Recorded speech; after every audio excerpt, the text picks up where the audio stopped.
You know what a lot of people do, I think, is a lot of people light one up before they go to the movies.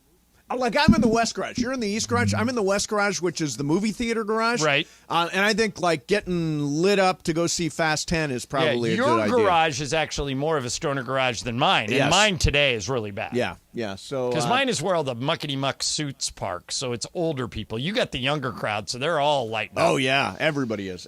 So, it's fine. I kind of want to start. First of all, Tyler is our new, I don't even know what you are. What are you? I think he would be what's known in TV as an AP. They call me a producer. An associate producer. But don't we have a producer? Some people call him a PA, a production assistant. I'm right here. Yeah. Good afternoon. Good afternoon. Yeah, what is Tyler exactly? Well, He is a producer. He's a helper? Well, Bergman moved up a slot when Amanda left. Oh, congratulations. I didn't know that. Bergman has a lot of plates in the air. Yeah. So he leans on Tyler to do the I'm here for this support. job. Yeah. So Tyler, it was suggested by Bergman yesterday, and I think this is true. We need to find a way to brand him so people understand who he is and what he is. Yeah, you don't like Baby Bergman? That's what Cappy calls him. What do we think of Baby Bergman? Because you guys look Baby similar. Bergie? Are Baby you older or Bergie. younger than Greg? Tyler, you're younger, I'm aren't younger, you? yeah, younger. Bergie 2. See, but you don't want that. It's like Mandy's too. It's like Steven Nelson and Joe Davis on the Dodgers broadcast. They sound exactly the same. That's not. I great disagree for with Steven that, by the way. Nelson. I think Joe Davis is much better. But But they sound if you the just same. turn it on, you're like, oh, that's Joe, and then it turns out to be Steven Can one of Nelson. you guys shave? We can just Oh yeah, Oh, you, yeah, you that's a should. good idea. You're gonna make me go babyface for this? Yeah. This is like the Yankees. You're not allowed to have facial What hair. about a must? Can I negotiate? By the Can way, I isn't keep- that weird that the Yankees still get away with that in It's bizarre. 2023? It's bizarre. And they all follow it. Like, Yeah. if you think about it, like, remember Jason Giambi used to have real long hair, goes to the Yankees, cuts it Garrett short, shaves Cole. off the beard. Johnny Damon. Garrett Johnny Damon Cole, was a good Johnny example of Damon, that, yeah. all of them. Yeah. It's just like, okay. And I'm yet- a Yankee. I'm right. getting a haircut. Yeah, it's weird that rule has lasted as Yeah. long as it has. It is old timey. I might negotiate and keep a mustache. We'll see. We'll talk about All it. right. We'll talk about it. By the way, Clinton Yates is running around here someplace. I asked him to come. Big CY in yeah, the I asked him sky. to come in here at some point and explain himself why he doesn't want to go to robot umpires and he wants pitches that are 3 feet out of the strike zone to end the Dodger is games. he against Questek? Is He he is. against? Yes. Yeah. He hates it. He hates It's it. ridiculous. Have you talked about it on the Blue We Review? have talked about it on the Blue Review, and he still is not going to change his mind. Yeah, ever. it may come up today. He may come in and present his case today. So is it point counterpoint? Like you argue with Clinton on the Blue Review? I mean, something. Yeah, with that I do Right. because it's ridiculous not to have him. Bergman, trust me on this. Just say this. It will only make sense to people of a certain age, but you'll get a big laugh out of it. Okay. Next time you guys are going point counterpoint, just look at Clinton and say, "Jane, you ignorant slut." Okay, well, we're not going to do that. Do you have any idea what that's from? Everybody. I do not. Did you guys all go to the button? Yeah, we went straight to the button. Yes. You guys dumped that? Yeah, don't you say it can't- again. That one you can't do. Oh, of course you can. No. Yeah. Well, you guys are always on the defensive. Yeah, so I know. I'll drop it. We've got But- an FCC license, so. right. Yeah, that was actually on a television I show, know. which have tougher standards than we By the do way, for 30 years. Which was 50 years ago. No, but when times were different. I saw it last week What show was You it? heard that on phrase? Comedy Central. They run old ones. Yeah. Oh, well, they run old ones. Comedy From that Central. era. Comedy Central is that's Yeah, that's what cable, right? Dan Aykroyd and Jane Curtin used to go back and forth and debate things The on SNL? Weekend Update, and Dan would always start whatever his argument was with that. With that, yeah. Okay. Well, I can change the last word and make it something else. Yeah. Well, if you're scared of the word, don't use it. But they used it on Saturday Night Live for 30 years. John, as you, we're just trying to keep you from being canceled.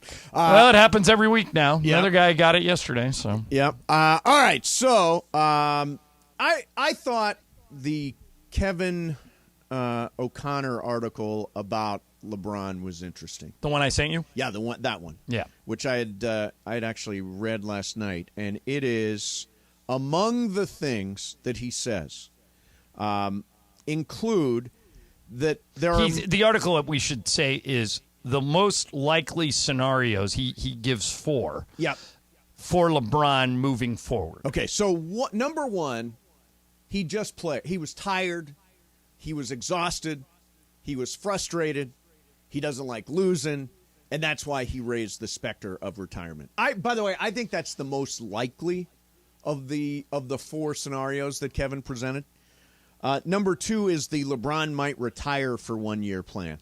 The plan where he announces his retirement, spends the next year attending every USC home game, does his TV show, makes courtside appearances at Laker games, gets as healthy as he can to return for the 2024-25 season, and then LeBron can come back at 100%, setting up for his return and his farewell. Yeah, I believe that too. Now, I think that's the second most likely scenario. Yeah, but the one he threw out there that has everybody talking is he plays for the Warriors Correct. next year.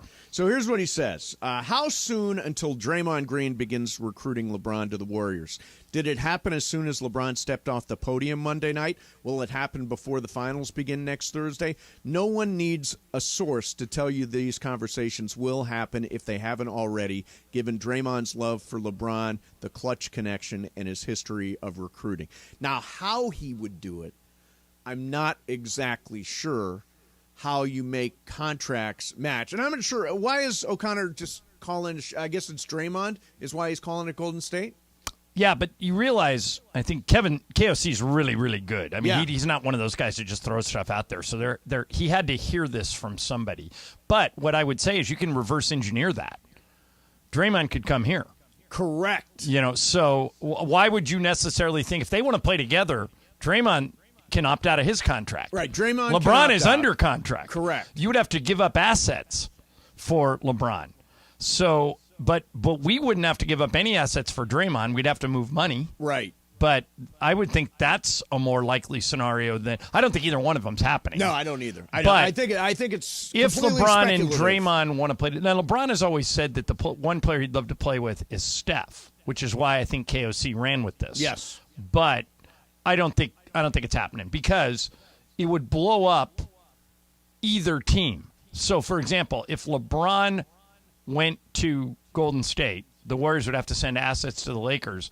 We could get Clay, we could get Kuminga, we could get pretty much Moody, maybe get Jordan Poole, any of those guys, any of those Poole, guys who they might move off of. Which, and I shouldn't speak for the Lakers because I've never talked to Rob or anybody else about this. But I think the only way they would ever trade LeBron is if LeBron came to them and said, "I need you to do this." Right. I don't think the Lakers would take a call from the Warriors. Like Rob always says, with guys like LeBron and AD, it's a partnership. Yeah. It's not a typical GM player relationship. So I'm sure they're already talking, and I'm sure they already and know what again, they're I gonna think do. the most likely scenario is the what is it? Does Occam's razor apply here? That's the one that says the most likely scenario is normally the one that happens? Yes, and Yeah. I think Occam's razor applies. I think he was really frustrated, really exhausted, really tired, hates I do too. losing, and raised the specter of retirement. I don't think he's retiring. I can't stress enough, too, how taxing this season was. Yeah. And it was a weird season in the sense that the Lakers losing wears on you, man. Yeah. And they started 2-10. So this was more like 3 or 4 seasons rolled into one. Yeah. And we logged a lot of miles. We went deeper into the playoffs than I think most people expected. I think that was a guy who was just exhausted, thinking out loud. Yeah, I agree. All right, coming up next for you, there's a reason why Andrew Friedman has some prospects that are untouchable. One of them pitched last night. We'll talk about it next. Mesa in Ireland, 710 ESPN. All right, time to tell you about Barbecues Galore. May is National Barbecue Month. Celebrate with a new grill from Barbecues Galore, the most trusted name in outdoor cooking. For over 43 years, when it comes to grilling, there is no name more trusted than Weber. Innovative features, top-of-the-line construction. Weber grills are built to last. Memorial Day is right around the corner. Hey, Memorial Day is Monday.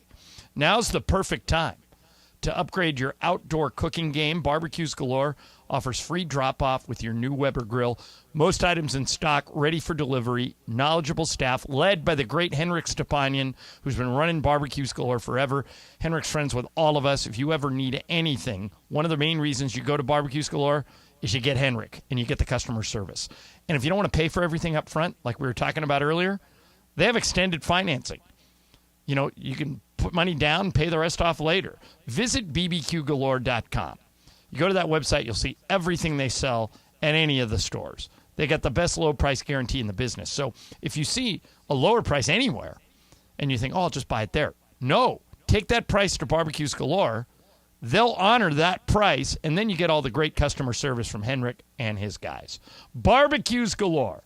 Not just a barbecue aisle, a barbecue store. The fun way to drive home is with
At Ottawa Cap.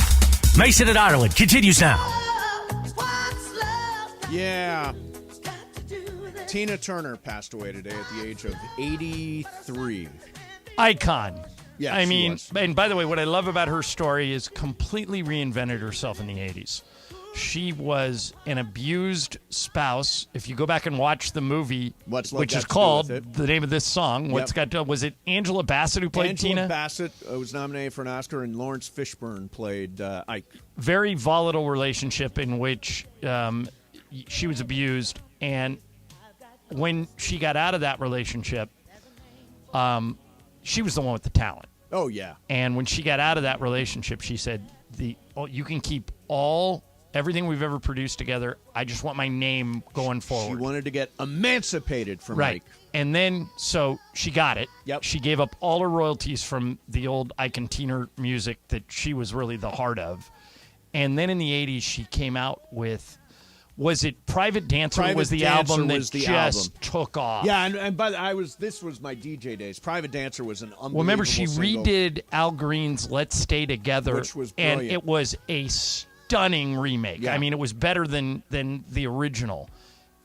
And then this is Private Dancer, right, Jorge? Private Dancer, Yeah, and, dancer for money. By the way, just a force. I got to see her once in concert, and she was in her 60s. She died at 83 today, and you would have thought she was 30. Yeah, I got to see her, and I think we promoted a concert back when What's Love Got to Do with It was going on. In the 80s, she was as big of a musical star as anybody. She was an unbelievable performer, unbelievable Isn't dancer. she on the We Are the World Track? Yeah, I think she is. I think she's one of the people. Yeah, I They think invited she is. every big musician of the 80s to be on that We Are the World track, and I think she's one of them. And, of course, I think the song people will remember her best for is Simply the Best. Yeah, which is they play a lot in sports. And Simply the Best. Yeah, and some car companies use it. And yeah. Yeah, no, Tina Turner, hail Madam Well Met. Yeah, An she's unbelievable great. life, an unbelievable career. And this always happens to me. It happened with David Bowie, happened with Tom Petty. Every time one of these people pass away, I go onto iTunes, and they always have a Tribute playlist. Yeah, that is unbelievable. So I'm sure we're all going to be listening to Tina Turner over the next few days. Yeah. All right, so there is a reason why Andrew Friedman is the best baseball executive there is. He has had so many chances over the years to trade Bobby Miller. So many chances. Bobby Miller was like a throw-in in so many deals.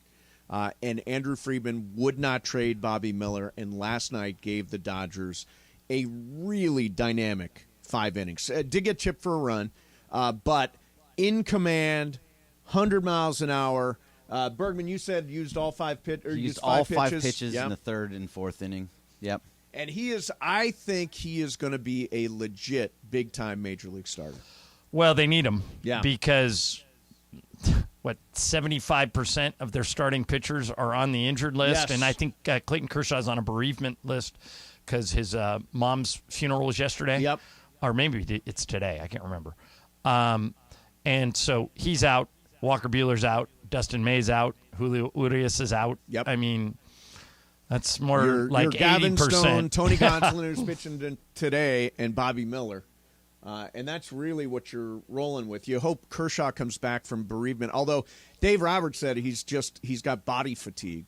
He said that this week. So maybe Kershaw, I'm speculating, but is it possible that he winds up on the injured list too? Sure. Totally possible. They do that every year. Yeah, if this team makes the playoffs, it'll be the best front office job that and these guys have won a lot of divisions and a lot of playoff series, but if they make the playoffs with no pitchers, yeah, that's top of the list. Beat the Braves 8-1. Jason Hayward hit a homer. This is a guy that was just on the scrap heap. J.D. Martinez, nobody really wanted. He hit a 3-run homer. That's number 9 for him.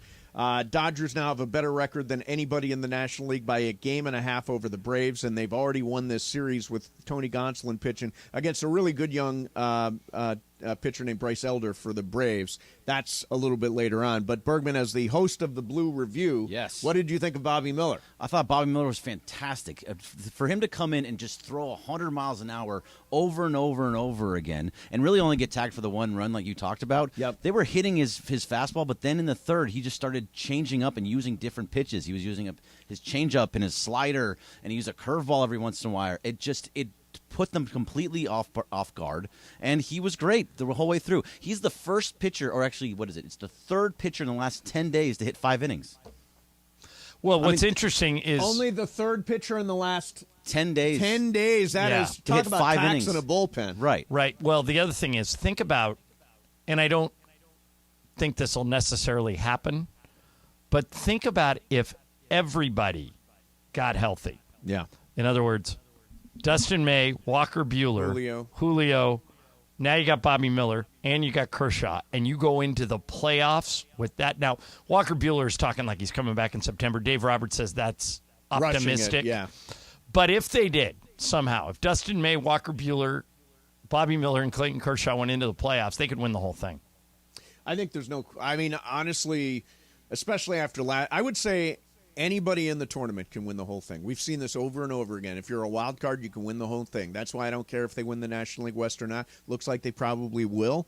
The Padres off to an incredibly slow start. Arizona hanging around, but it really doesn't matter. It's getting into the tournament and putting together a string of wins and everybody getting hot and the pitchers throwing well and all that stuff. You can win 111 games and lose to the Padres in the first round. So just get into the tournament, and I think they're going to be there.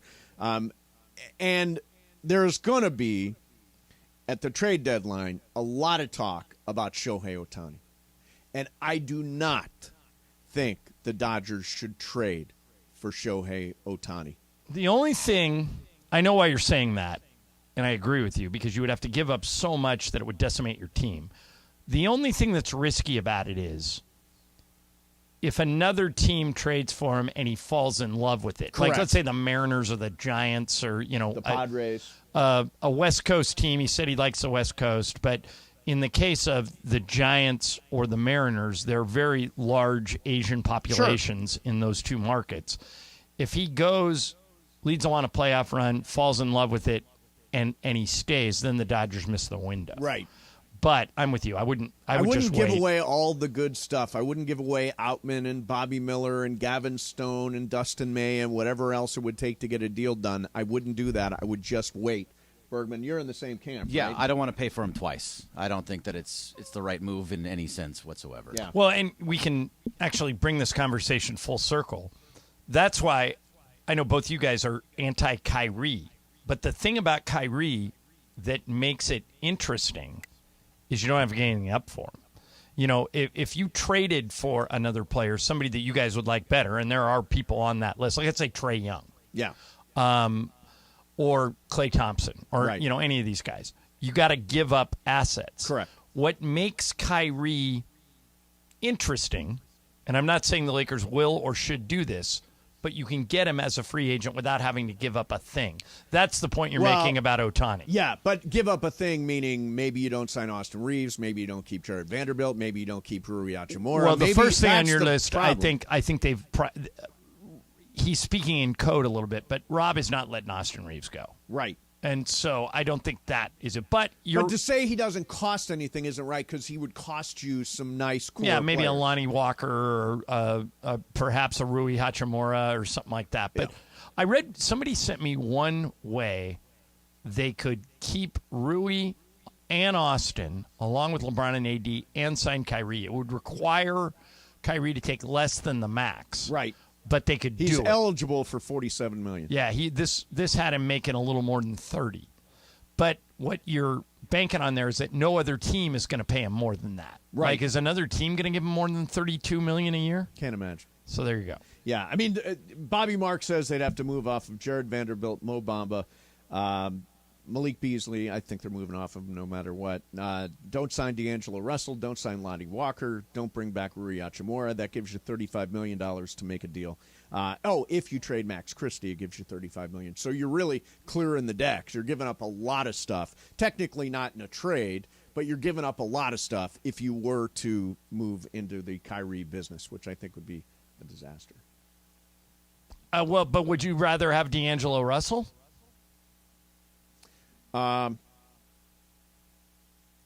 Yes.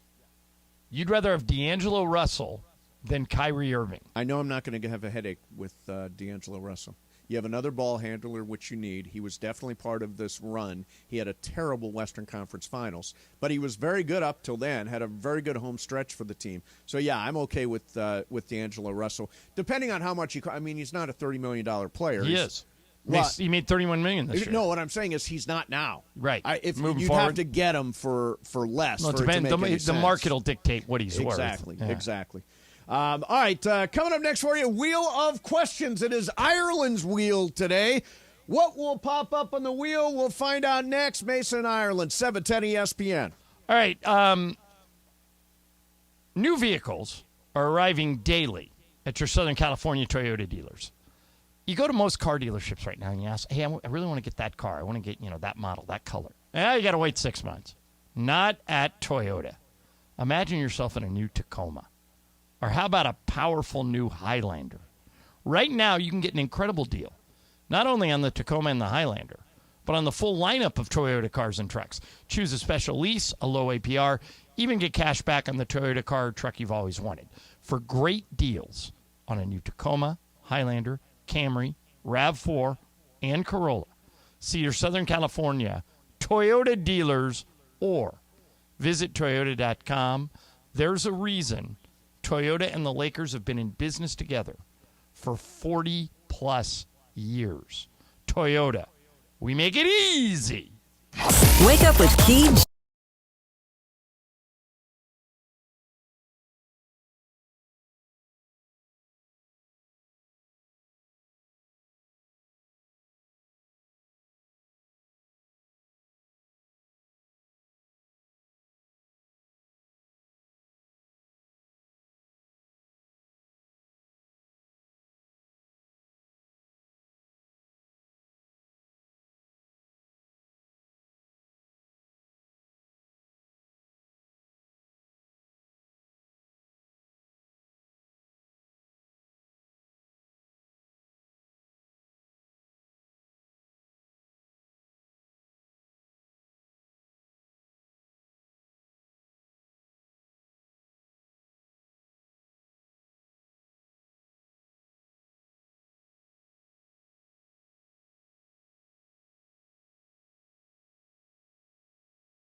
Radio, Mason and Ireland, here each weekday, 1 to 4 p.m.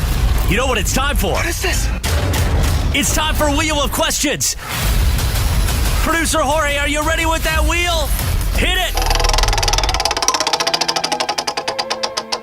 it! Okay, this is interesting. Okay. Jovan Buha from The Athletic Oh, is wow. saying Yep. internal discussions have taken place on whether or not the Lakers could trade for Trae Young.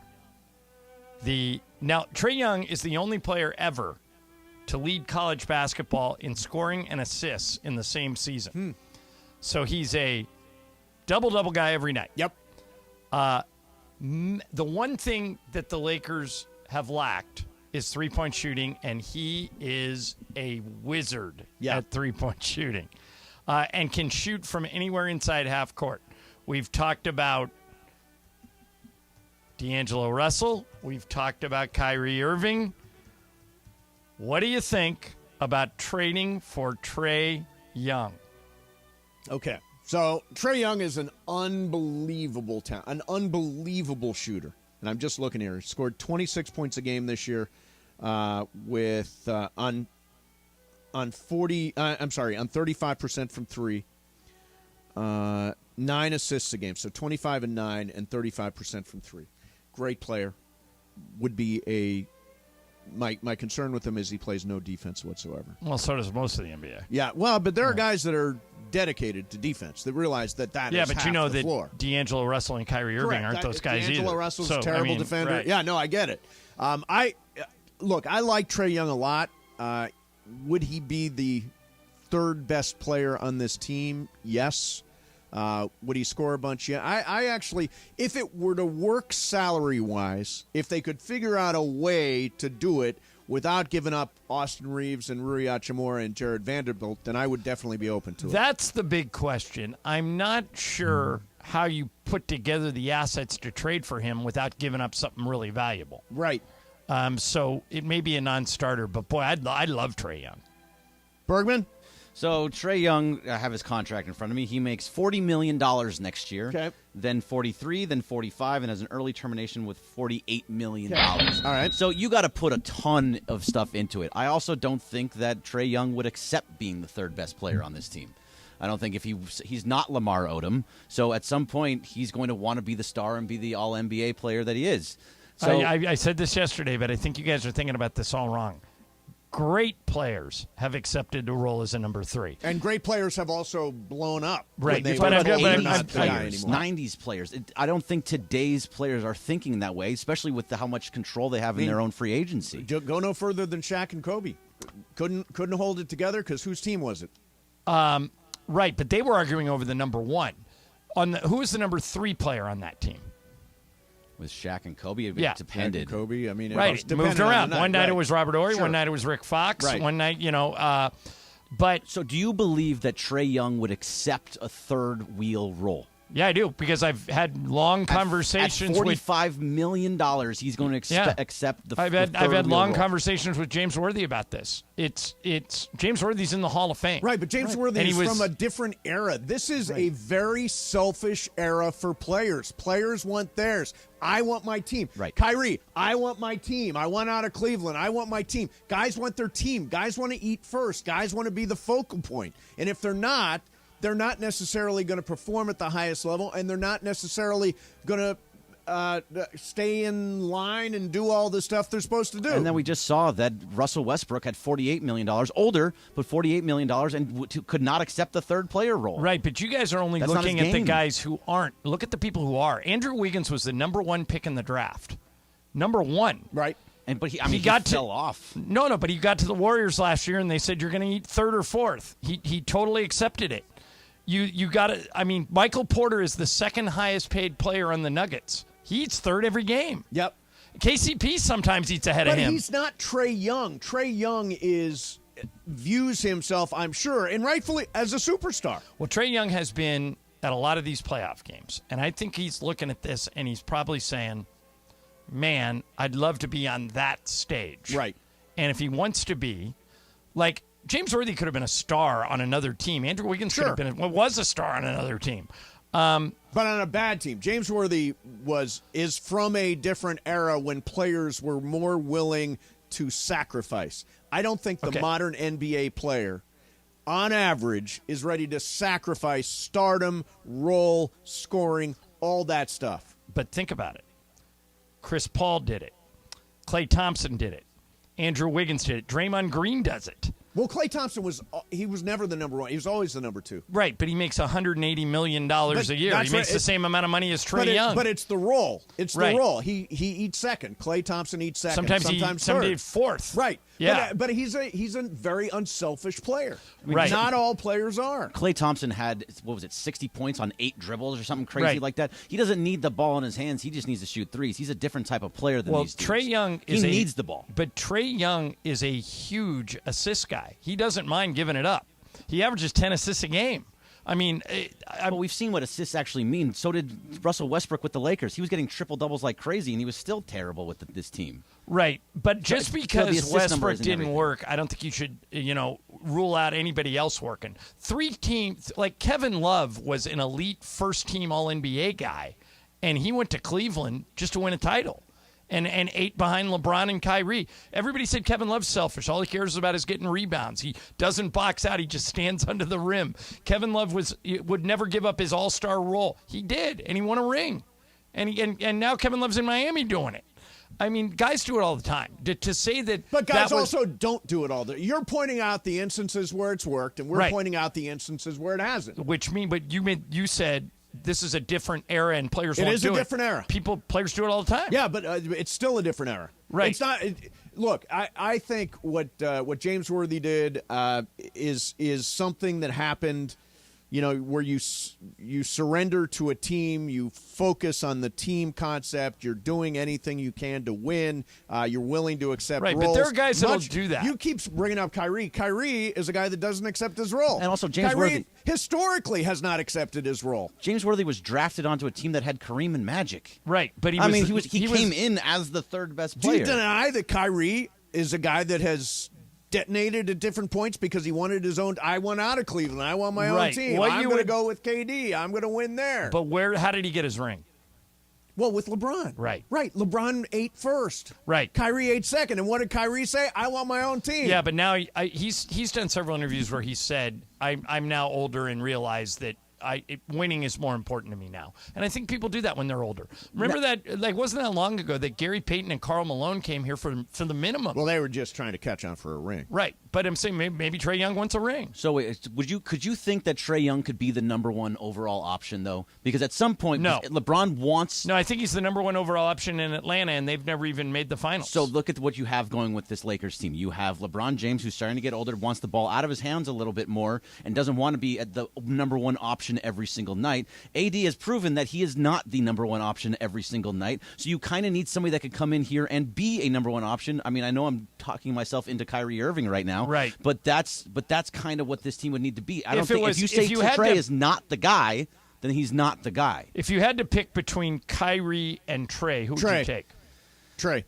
I just don't want Kyrie. Yeah, I'd take Trae. Right. Yeah. I mean, I don't want given either, a choice, Trae. If I had to just basketball sense, Kyrie is the better option. Here, I don't think this is private. Ramona's jumping in on this. I see that. And she says, Trae Young. Texts us that it's not private. Is this private or is this? I don't know. No, I don't. I know. She's just making a point. This is not off the record. Okay. Yeah, she's just making a point. Okay. She says, just call Momo. Yeah. No. She basically is saying Trae could create offense to take the load off true. LeBron. They need another ball AD handler. really isn't doing that. AD's dominant defensively. Yes. But offensively he's been shut down. So I wouldn't hate it.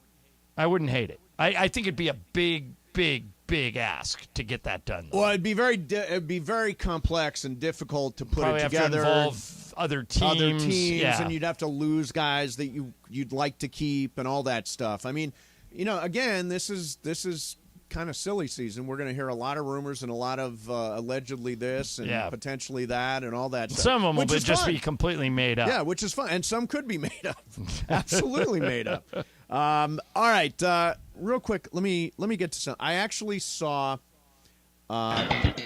officially Succession. Oh, there you go. I thought it was great. I thought it was great. Did you watch Ted Lasso last night? I'm behind on Ted Lasso. Okay, Ted Don't Lasso. tell me. I watched it. The Ted Lasso that dropped last night is 79 minutes. What? It When did felt It's like a a little long. movie. It's got to Yeah, be it was like great. a little half-hour breezy. What happened No, to Ted no. Lasso? When did it start turning into the movie of the And week? by the way, it is, I won't do spoilers, but it is setting up for the finale. You guys realize that all in the next week, Barry, Succession, and Ted Lasso are all ending. Yeah. So, and then there's a writer's strike, so we're going to be hurting for stuff. Yeah. But I thought Ted Lasso last night was great, and I thought Succession, the one you watched, was great. So who do you think, because that was the penultimate episode, Right. as they say. Same thing with Ted Lasso. It's the penultimate episode of Ted Lasso that's up there right now. Who runs Waystar Royco when it's all over? I'm now more convinced than ever. Shiv. More convinced after that? Yep. I am more convinced than ever, Kendall. Yeah. Okay. What do you think, Greg? It's Kendall. I absolutely think it'll be I think Kendall. Shiv is maneuvering behind the scenes to blow Kendall up. I watch And vice versa. right. That's what makes it interesting. Yeah. But Shiv is smarter than Kendall. And by the way, has anyone ever played in the history of movies or TV a sycophant better than Cousin Greg? Cousin Greg! Amazing what he did. He is so great. Just such a Greg move. He Yeah. has got no discernible skills, and he's worked himself all the way up to meet President of the United States. Well, did I send you? I was working on something. Did I send you today the New York who Times? do you identify with, Yeah. or who do you... And basically, it made the point that Succession has done something that I can't remember any other TV show ever doing. right.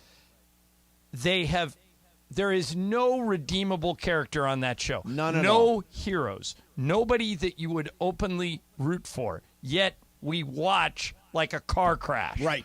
They are incompetent boobs, all of them. Yes. And and Greg is like, at least Greg admits it. That's Right, why Greg he knows who he is. That's why Greg and to a lesser degree Tom come off as, well, at least they are. There's no They're deceit. honest about it. Yeah. They're honest that they're sleazy. Like Tom came around and said, he goes, I like money, I like stuff. I don't want to give up this job. He did. He gave that great speech. Yeah. That's why they're the Disgusting Brothers. The Disgusting Brothers is the spinoff. There were a couple of lines that I love, and this is what you say about somebody when you don't know anything good to say. He Bless was his a heart. salty dog, but a good egg. That's what the way Logan was described. A salty dog, but a good egg. By his brother. By Peter Friedman, the guy who plays Frank. And the other one I love is it would be the greatest it would be the greatest disaster in the world. Damn. I had this line all teed up and ready to go. I had it all teed up and ready to go. Okay. The line is, if it wasn't such a disaster, it would be a dream come true. That's what Tom described the new baby as. Yeah. I love that show. Just love that Yeah, show. it's sad that it's going away. It is. But you know what? I'm glad it's going away. Like, I'm glad they're getting out on time.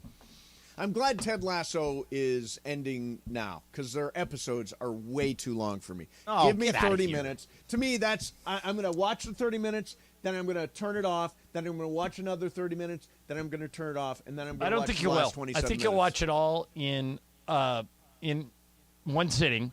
And I think the reason is this is the debut, and I'm guessing the last time we'll ever see her, of Ted's mom. Oh, Ted's mom. And you have a unique relationship with your mom, and his mom is very much a part of this show. Okay. All right, that's good. And it's leading, Greg, I'm sure you had the same reaction I did. You can see what's coming. Yeah, it's actually what I've always thought.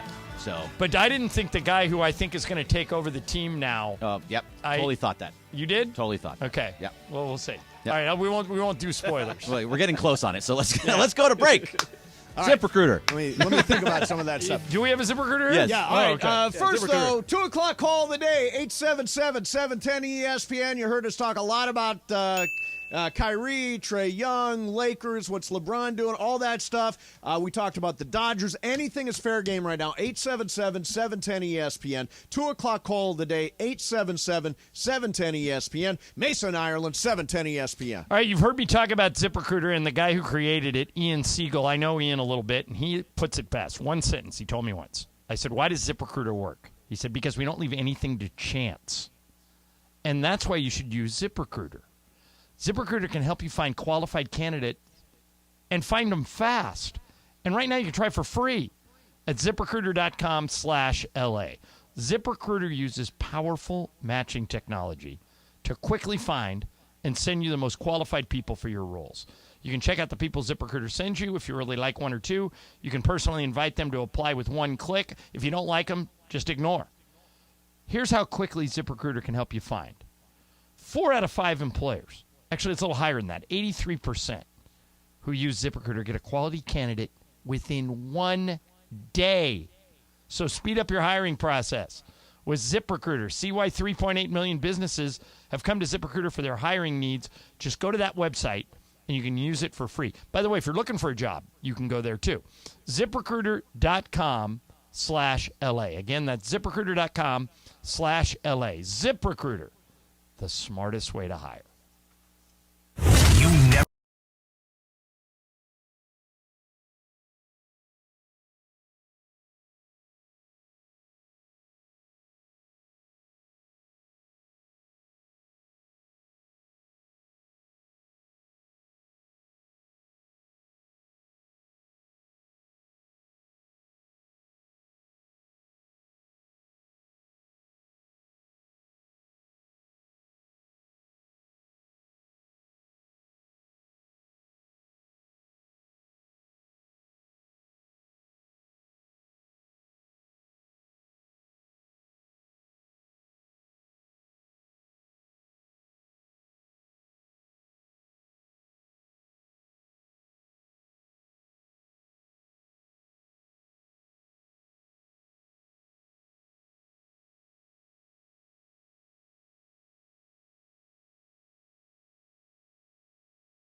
Los Angeles. KRDC AM 1110 Pasadena, Los Angeles. 710 ESPN. A Good Karma Brands radio station.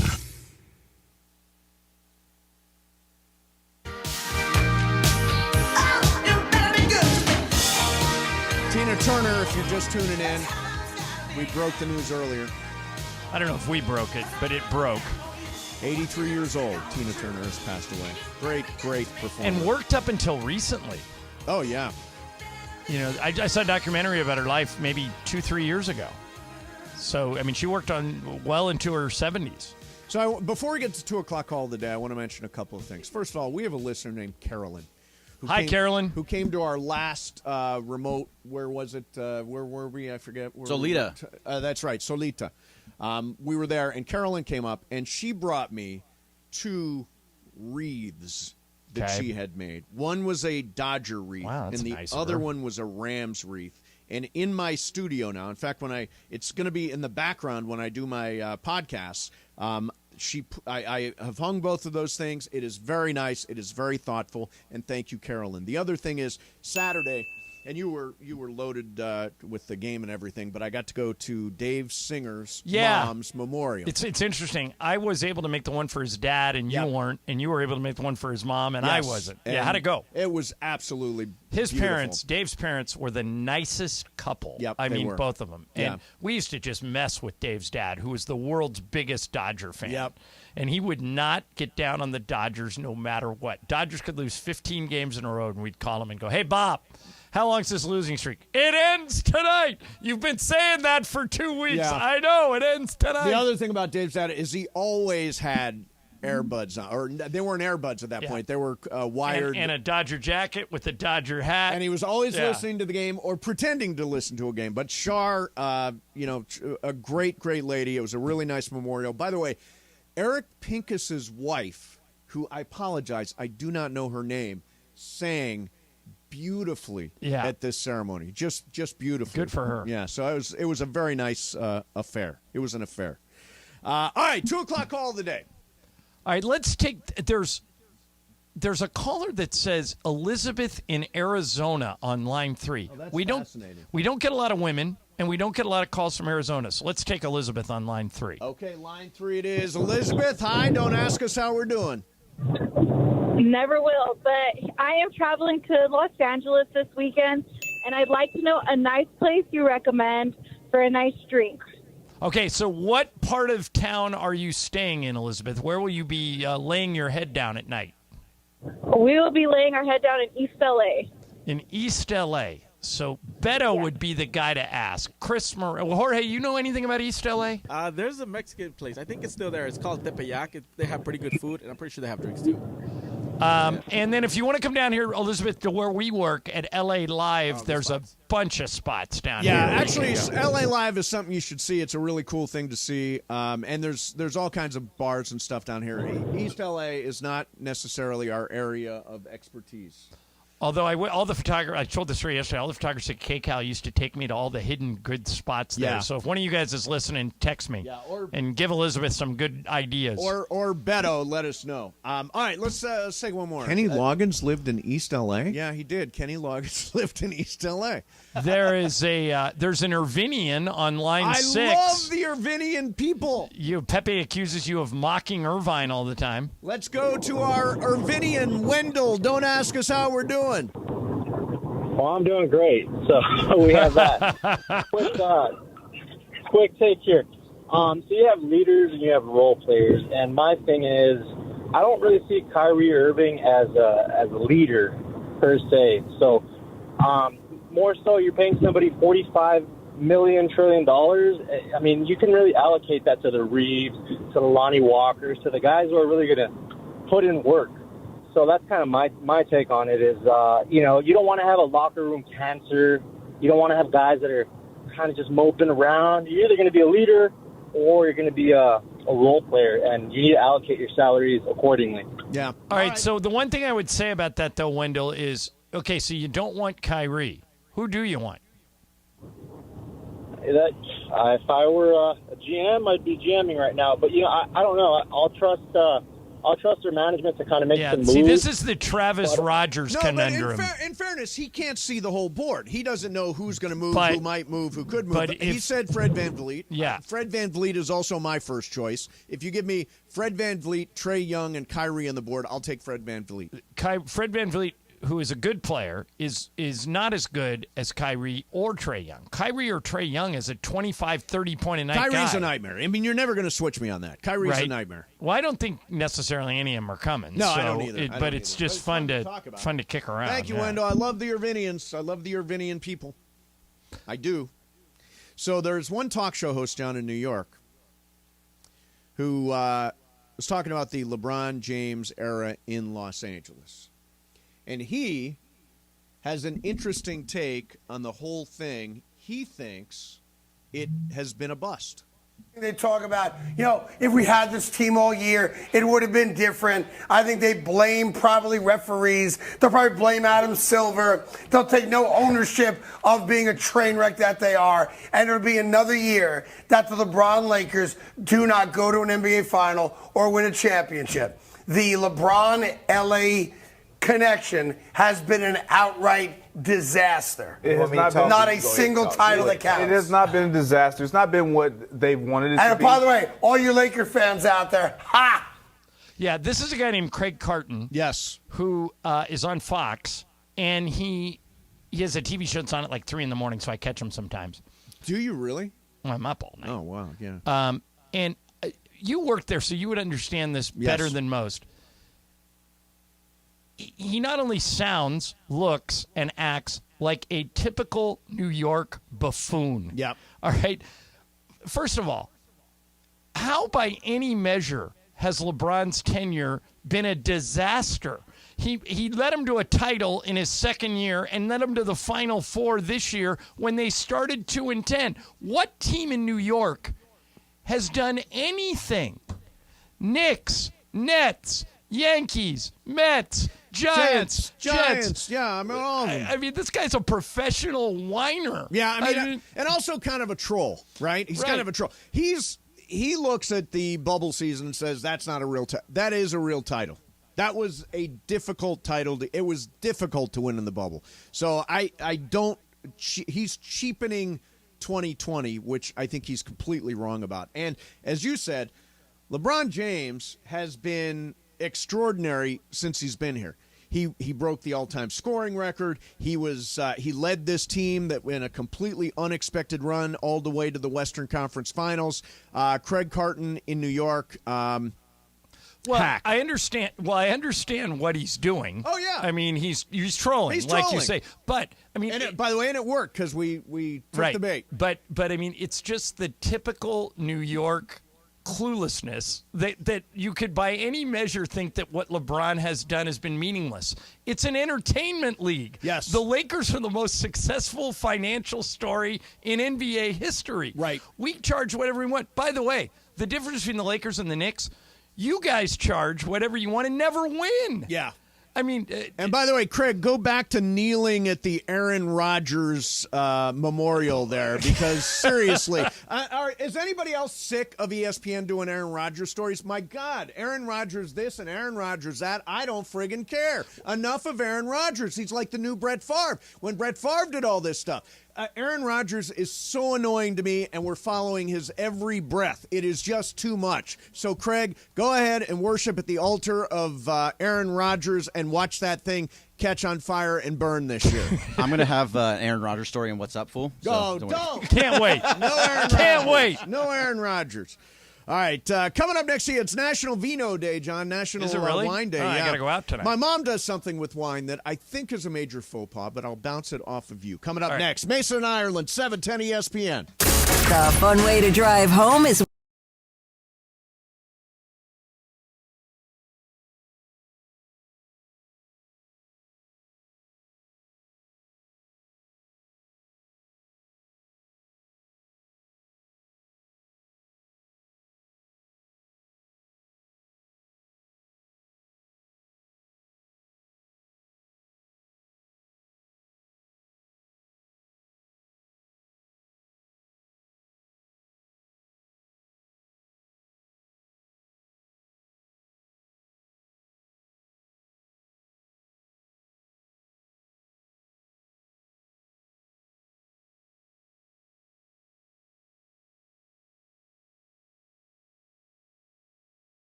The most downloaded sports radio show in Los Angeles. The podcast, that is. Mason and Ireland, the #1 most downloaded sports podcast in Los Angeles. The #1 most downloaded sports podcast in Los Angeles, and we thank all of our podcast listeners for that. If you ever miss a moment, get your fill anytime.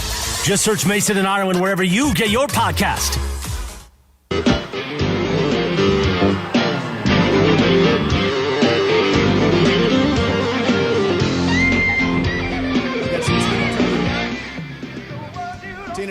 passed away today, so salute to her today. 83 years old and a legendary career. Mason in Ireland. Hey, what's up? So it's still Wednesday, right? Yeah, last time I checked. Not Tuesday. Not Tuesday. Tuesday was yesterday. I think we did tell mostly the truth yesterday. Yeah, we can't always tell tell the the truth. truth. Made up BS, was there? Jorge, what do you think? I think we can lie today. You're fine. Wait a minute. Did you win or lose your bet last night? Lost. 50K. Dang, the Heat couldn't get it done. That's right. But I have a weird feeling. I think the Heat's still going to win the series, but I think it's going 6 or 7. I agree, actually. Yeah. I agree. Oh, they're still going to win it. But by the way, Mace, you now have $106,000 lead. Jeez, man. It's it's all because of a parlay. I knew you guys would come around. Parlay King. You guys used to mock parlays and make fun of and say you would never do them, and now look at you. This is like the second parlay that's ever hit on the history of the show. Exactly. Yes. You got a dream, man. But, man, it was a good one. All right, so it's National Wine Day. John, you're a wine drinker, right? Not as much as Michael, but yeah, I like wine. Michael's a connoisseur. He's like his Camus, and he's got his Diamond and Key now, which is Clay's wine with Nolan Arenado, right? Right. So it's really good. Is it good? Yeah. Diamond and Key. Diamond and Key. Yeah, Diamond and Key might be better than Camus. Really? Might be. Michael keeps promising me a bottle, and I never get If you one. go to his party, he set the date for his party. If you go to his party, you'll be able to sample some Diamond and Key. I made the exclusive list. Bergman, did you make the exclusive list? I did make the exclusive list, Jorge? and he said, do not bring anything. Yeah. All caps. and I am definitely bringing something. So just to annoy him, I'm bringing something. Something weird happened. I know you got this wine story, but I want to see if you guys think this is as strange as I do. So Michael and I had some unclaimed per diem. When we go on the road, we are given envelopes with money. You get a certain amount of money every day if you're traveling for work. Right. So it's about $180. And so Trudell picked it up for us. All right? He picked up our unclaimed per diem, and he sent us a picture. And Michael said to Trudell, Trudell said, hey, guys, I've got your money. I got $180 for each. It's cash.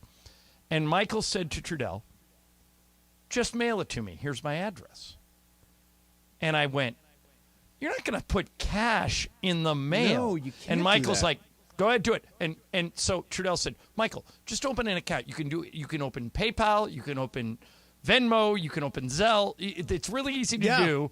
And I'll just send it to you electronically. Michael's like, nope, stick it in the mail. It'll get here. Yeah. Isn't that reckless? That is completely reckless. Anybody that can see through the envelope a little bit can see that it's money. Right. Yeah, he's going to lose that. Same thing with the check. Honestly, same thing with the check. You can see if there's a check. That's why I always buy those business envelopes that have the little window thing in it. No, they have the thing that you can't see through it. You can't see through it. Yeah. And also, you wrap it in a piece of paper so that you So don't actually see I'm the not check. weird. I thought that was Michael is like living in the 50s. I mean, I don't even know if they mailed cash in the 50s. Didn't mail cash.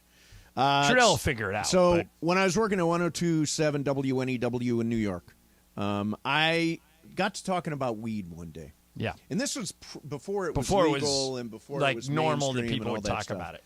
And I was talking about how hard it is to get weed. I was in New York. It's so hard to get weed. Yeah. So not anymore. Somebody, as Inspector Clouseau says, somebody mailed me a joint, put it in the mail, and mailed it to me. And I was like, hey, I got this joint in the mail. Next thing you know, I'm getting all these envelopes with joints in them coming to WNEW, and they start confiscating my mail from me. But before they confiscated, did you partake in said joint? I did. I think that would be risky. Why? Because you don't know if someone, because not everybody likes us. Somebody could dose, They could do, what did they put in the iced tea in Breaking Bad? Not sarin gas. What did they put? No, but ricin. Yeah. There could be ricin in that joint. Exactly. Yeah, I probably would not partake in something that came unsolicited. Then they started taking all my mail, and it was over. It's like remember when you were in at Halloween, your mom would never let you eat the stuff that was homemade? Yes. Same idea. Yeah.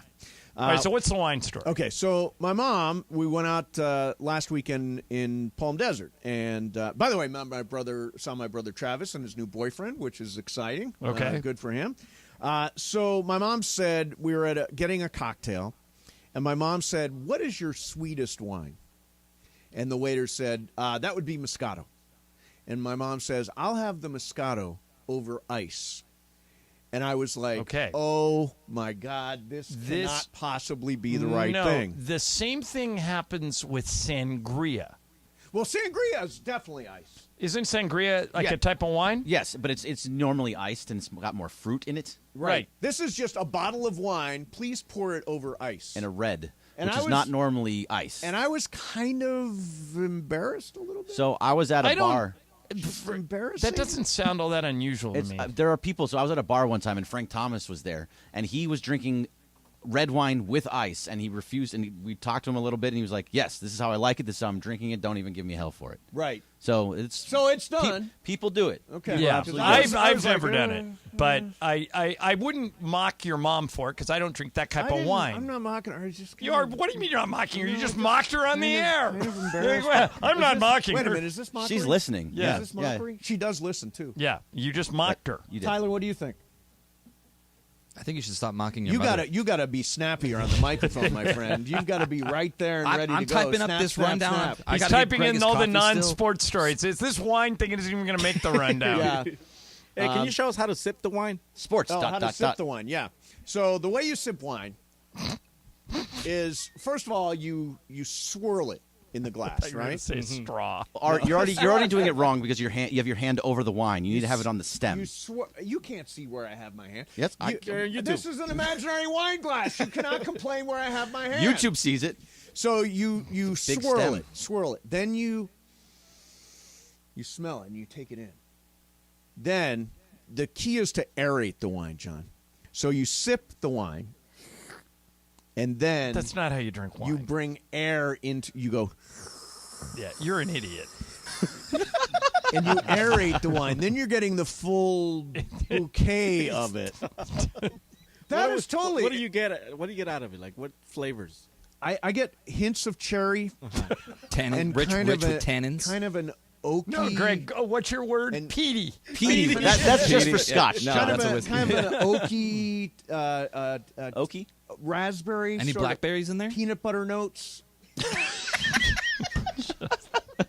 He's drinking grape juice out of a box. It's Manischewitz. Those peanut butter notes nice. are fantastic.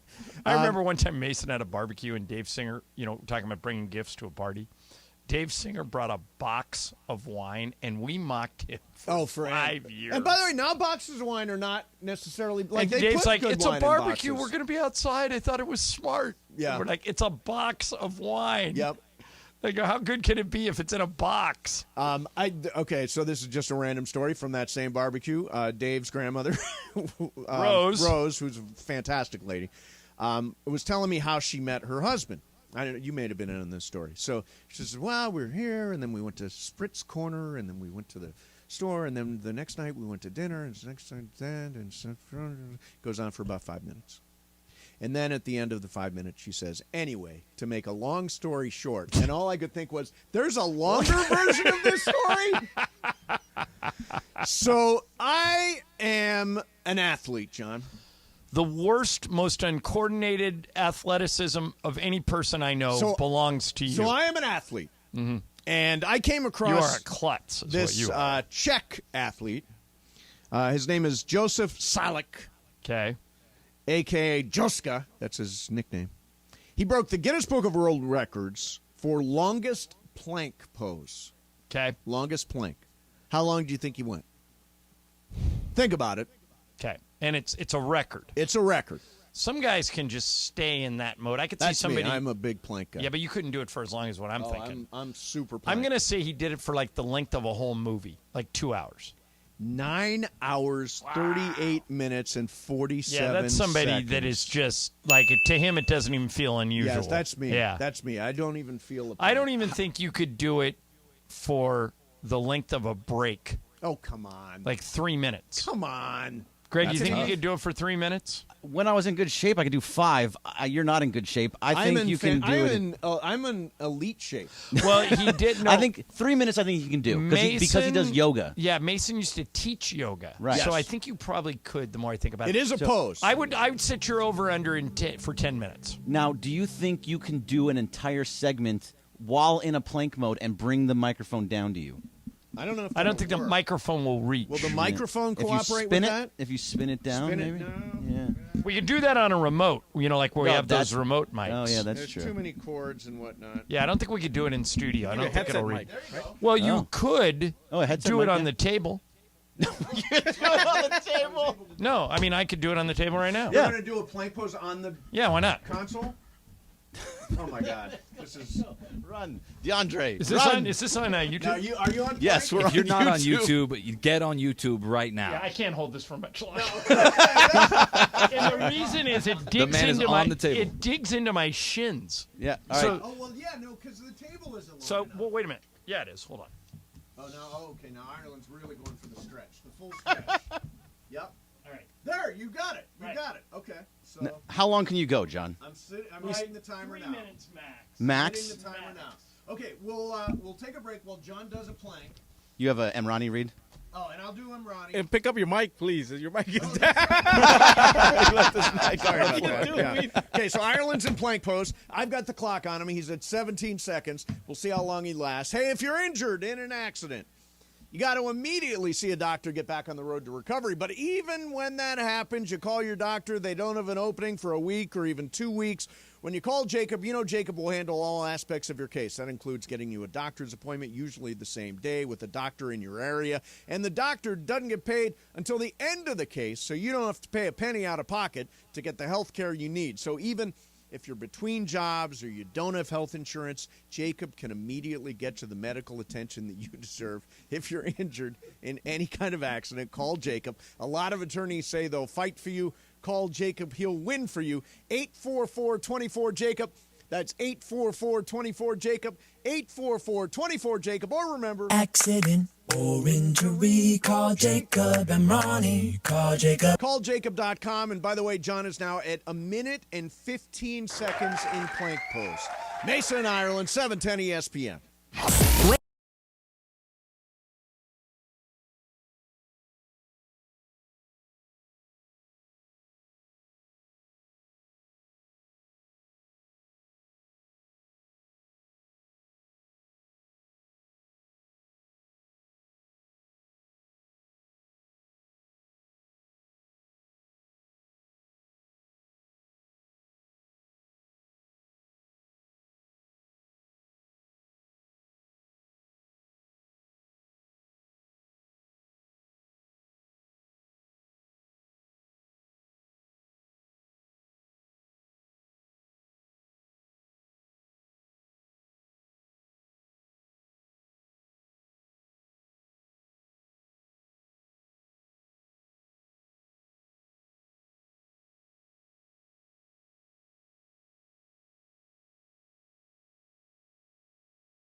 G's of LA Sports Radio, we're here each weekday, 1 to 4 p.m. for your afternoon. Sandwiched between Travis and Sliwa and Sonato and Cap. Mason and Ireland continues now. Salute to Tina Turner.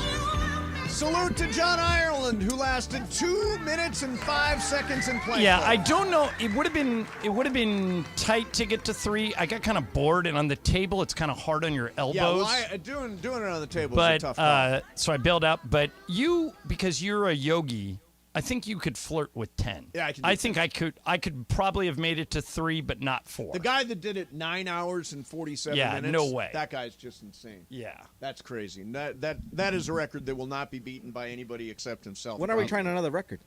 When are we trying for something? Oh yeah, we don't Try that have one, a world Mace. record. Yeah, Try that one. No, we don't. Our show isn't even 9 hours. Well, you can do it at home with a camera on. We did crackers. What else did we do? Crackers. I don't know. You think of something. All right, Tyler, you think of something. Yes, sir. Yeah, That's all you got? Yes, sir.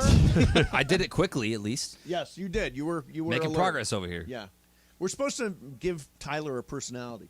Well, wait, you can't give someone a personality. He either has Oh, one or he what you doesn't. said? Give Tyler a personality. Yes, exactly. So we're I trying. can't wait for my personality. Yeah. Hey, here's not something. it. Here's something that just came down on Twitter that's interesting. Okay. Clutch Points is a basketball thing I I know follow. Clutch Points. Adidas and Puma have reportedly gauged interest in signing Kyrie Irving to a shoe deal. Now, the reason that's significant is Nike cut ties, right? I don't know if Nike cut ties, but I think whoever he was with before probably got tired of his act because he Right. kept doing stuff. And, he had that anti-Semitic thing that, Yes. scares companies off. And it was awful. And Rightfully so. he still maintains that he never did anything anti-Semitic. And I still maintain he was amplifying an anti-Semitic. Yeah, I think most people have your point of view on it. But here's why this story is potentially meaningful. Right. We've talked about how the Lakers, if they go after Kyrie, cannot max him at $47 million and keep the guys we want to keep. Right. The only way we get him is somewhere in the neighborhood of between $30 and $35 million. If he gets a big shoe deal, Yep. that would allow him to take less money for whoever he goes to because he's getting sure. money on the shoe deal. By the way, Nike did cut him. Nike dropped Kyrie in a signature shoe. So now there's other people looking at it. Right, which might mean something. Yeah. So we'll see. All right. So this is really interesting, John. You travel a ton. Yes. For the Lakers, obviously.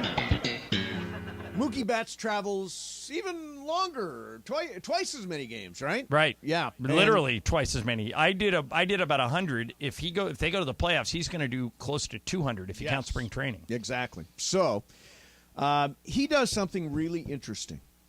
He brings a kitchen with him on the road. Okay? When you say kitchen, what specifically does he bring? Well, here is a little bit of his description. In the video, he opens a suitcase and he describes what is in it. And so here we got the burners, and then we got all the utensils, the spray, the oil. When I make breakfast, I got jelly in there, the knife, peanut butter. So when I'm hungry at night, I make me a little PB&J. I try and eat really good, man, because, I got 10 more years in this thing. So I'm going to be 40. I got to make sure I still can move around and do this. So if you First of all, I got to eat good, and then he talks about making a PB&J is fantastic. Yeah. So if you look at this video, John, he has a suitcase completely devoted to kitchen stuff. Right. So he's got like a burner, a hot plate kind of thing that he cooks. Like a hibachi. Yeah, like he cooks inside the room. He's got all of his condiments. He's got all of his utensils. Do you know anybody who does anything approaching that? Well, it reminds me of, remember the one time I showed you my bag? Oh, yeah. So I've got a bag that I travel with, and then I have this backpack that has like every possible medical situation that could arise. Yes. Okay, so I've done this once before, but I'll do it quicker this time. Okay. This is my bag. Oh, my God. Of anything that could arise. Wow. Okay, so, for example, eardrops. Yeah, no, occasionally you need eardrops. Okay, this takes the shine off your forehead if you got to go on TV. Oh, my God, you need a double. Well, look how big it is. Oh, you're right. I turned Clinton Yates onto this. He uses this now. This is it's the generic brand of what if Prevacid. Prevacid for for acid reflux. anti-digestion This you use things. more often than you think. What is it? Tied on a stick. Oh, right. So Tied when to I remove a spill stain, something, sure. all right, athlete's foot. Oh, God. Okay. Yeah. Whatchamacallit? Aloe vera? No. This is this thing. What do you call it? Novage? Nasal spray. Oh, Yeah, nasal Flonase. Flonase. There you Flonase. go. In case you get so, I mean, there's like any possible thing that could arise. Pepto-Bismol. Right. And everybody knows I have this. Cortisone, you get bit by a bug. Yeah, you're Okay? covered. You're You're covered in the bug bite. I had department. eardrops. How about eye drops? You Eye need eye drops, drops? yeah, no, You got occasionally, those yeah. too. I mean, so anything. Michael carries this with him at all times. Purell. Yep. Hand sanitizer. What the hell's this? I don't even know what this is, and I can't read. You get your glasses? I can't even. I don't need glasses, John. Yes. Oh, it's hand cream. Oh, I need glasses. I just refuse I to do wear not them. 'Cause I need have two glasses. shutters. I can So see I got crystal ham. clear. I got ham cream in there. There's a pen. You need a pen? Okay, a pen. But so see, I've got like anything that could come. I won't say what that is. I don't. is that I don't blue care. pills? Nah, it's Imodium. Oh, okay. That's, You know, in that's case you're Sure, doing a of game and you course. got to go and you Yeah. can't go. Yeah, no, sure. That makes sense. But so I mean, that's what Mookie's just doing with food. What I do with medicine. Yeah. It Right? seems elaborate to actually bring. The thing that blows me away Well, I is he mean, look at brings this. the I mean, burner. nobody else is carrying all this crap. No, that's crazy. That is Yeah. crazy. No, You that's are insanity. you are a pharmacy. You're like a walking CVS. Oh, I got to go to the pharmacy today. I'm Yeah. glad you reminded me. What could you possibly need to add to that bag? I'm out of. I take vitamins every morning, and I'm out of 2 of my vitamins. Now, are vitamins real things? I don't know. Why don't you just get a multivitamin? That's they are. one of the 2. That's one of the 2. Doesn't that give you all the vitamins in the multivitamin? No, then I take an extra vitamin C because Dr. Clapper told me it's really good for Dr. Clapper said it? Well, Yeah. if Dr. Clapper said it, I go along with But it. he also told me that he said you should get actual vitamin C rather than the pills. He said you should eat oranges or do something that gets you direct vitamin C rather than take 1,000 milligram pill, which is what I because take. nobody can prove that vitamins are actually Correct. a thing. Any of those You know, like ads- I probably Big vitamin. take 7 or 8 pills a day. Bill Romanowski takes 50. Oh, I know. We've had him in here with a suitcase of Yeah. pills. No, the whole thing with vitamins is if you look at one of those, like, okay, let's take Prevacid. No, not Prevacid. Let's take Neuriva, the brain one, right? It's supposed to help your memory and all that. Like maybe if I took it, I'd Boy, remember it's Wednesday, not Tuesday. You need this. Yeah. But if you freeze frame it and you read the thing at the bottom, it says there is no proof whatsoever that this works. Basically, there's a disclaimer that says no evidence, no study, no nothing. They're just basically putting dust in a little pill, selling it to you, saying it's good for your brain. Although, okay, so these studies that you're talking about, a lot of times they'll do these case studies where they'll give, like, let's say you and I are in the same case study. Right. One of us will be taking a placebo, and the Correct. other one will be taking the actual drug. Yes. And then both of us get better.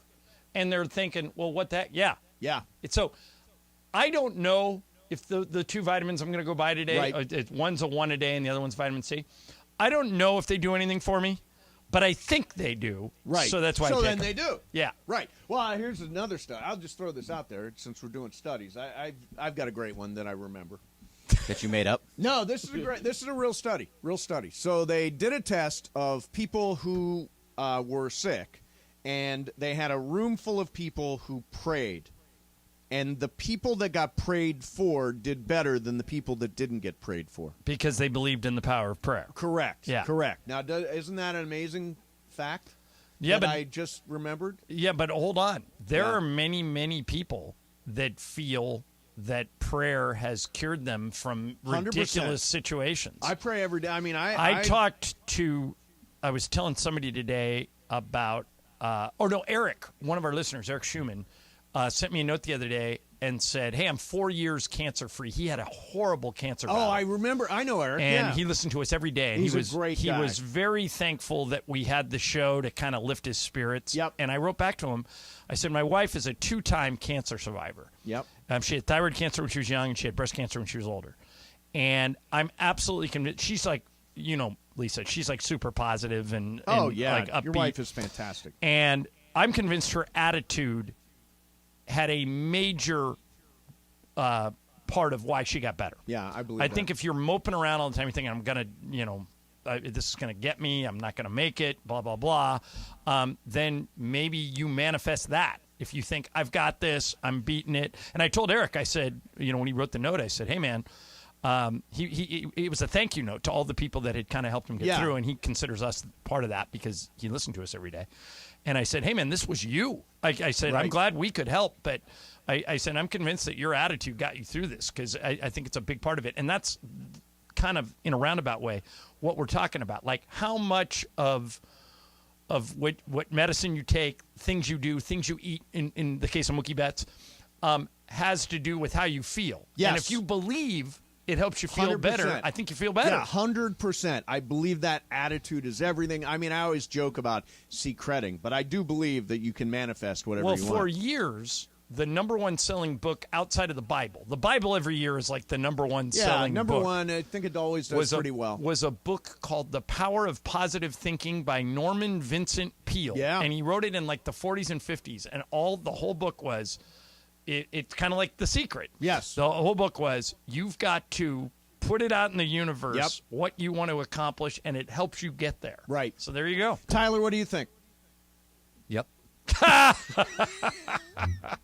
See, This is your favorite game. This is your favorite game. No, I think we're building this personality now. Of what, a one-word answer Yeah, and no, not I being like quick it. on the mic? I like it. I like it.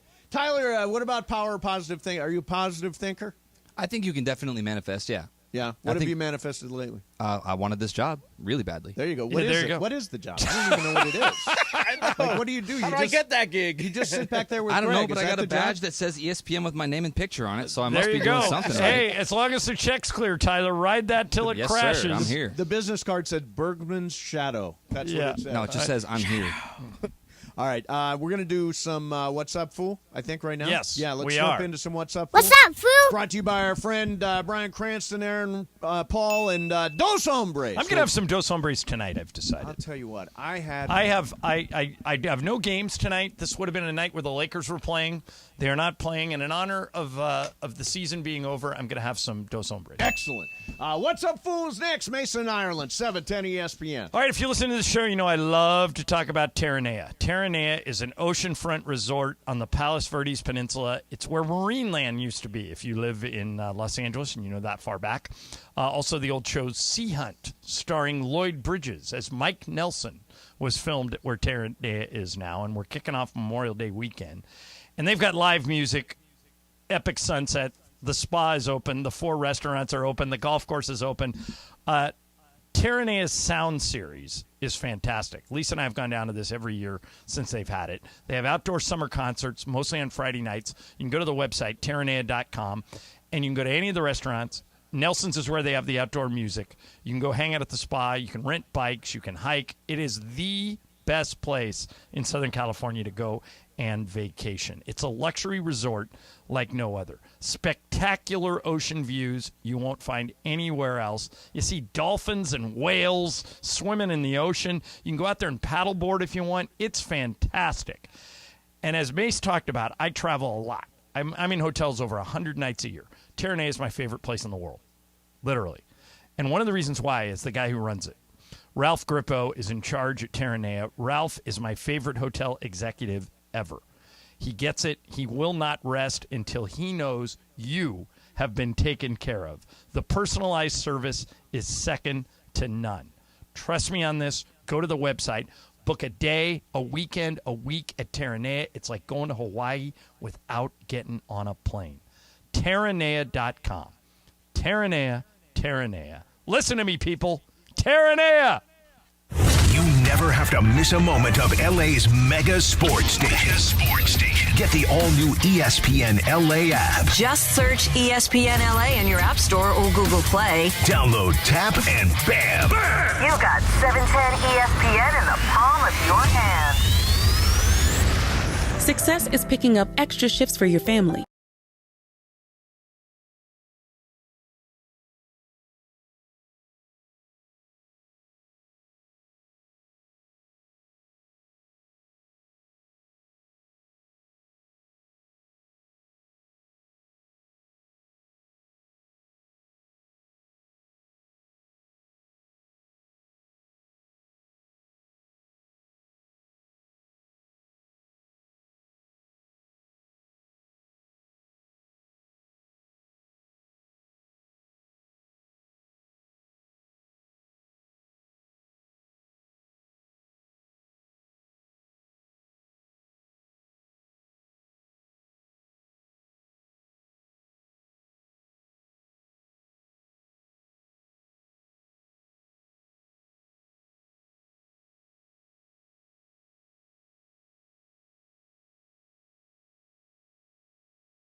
Southland, you know what we do each weekday at 2:45. What's up, fool?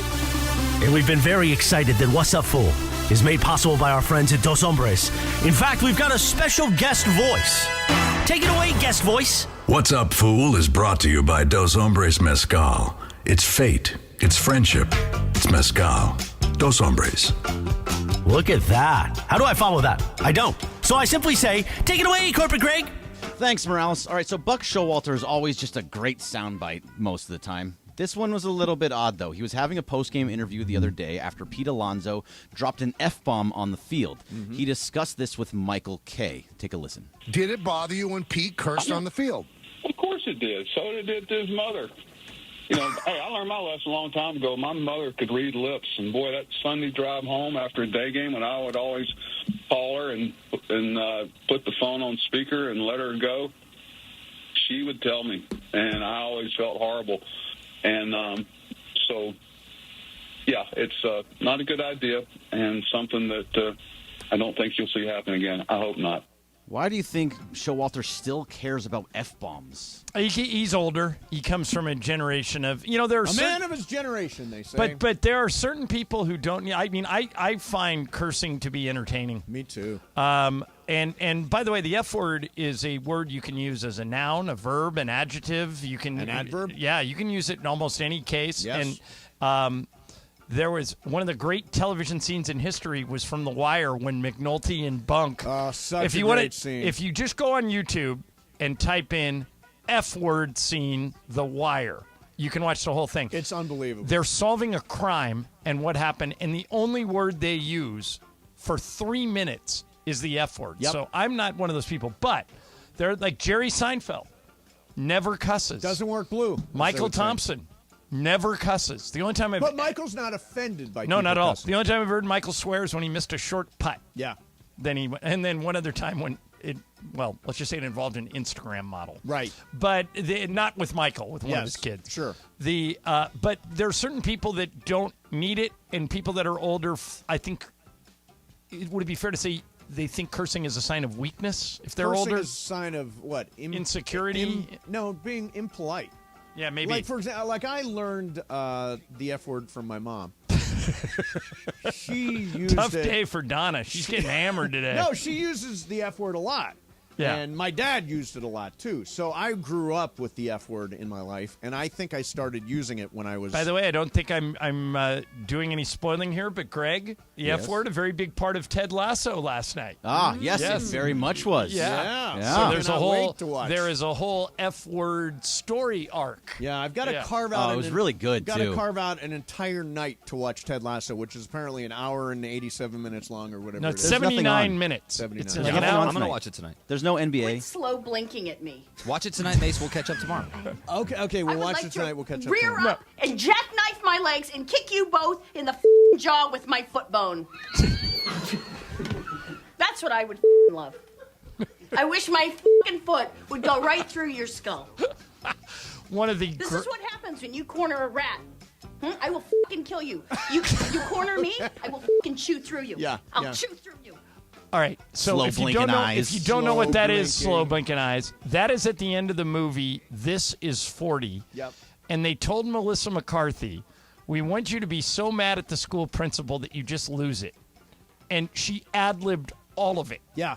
And they couldn't figure out a way to put it in the movie. The main reason why was that Paul Rudd and Leslie Mann, who were in the scene with her, couldn't stop laughing. Yeah, right. So Judd Apatow couldn't use it, so he stuck it in the end credits. So it's great. That's on YouTube also. So my podcast partner, Sue Kalinsky, was in This Is 40. Okay. And it was directed by Judd Apatow. Was she there that day? She got cut from the movie. But Okay. she told me how Judd Apatow works, which is when you're in a Judd Apatow scene, he will just yell, "Try this."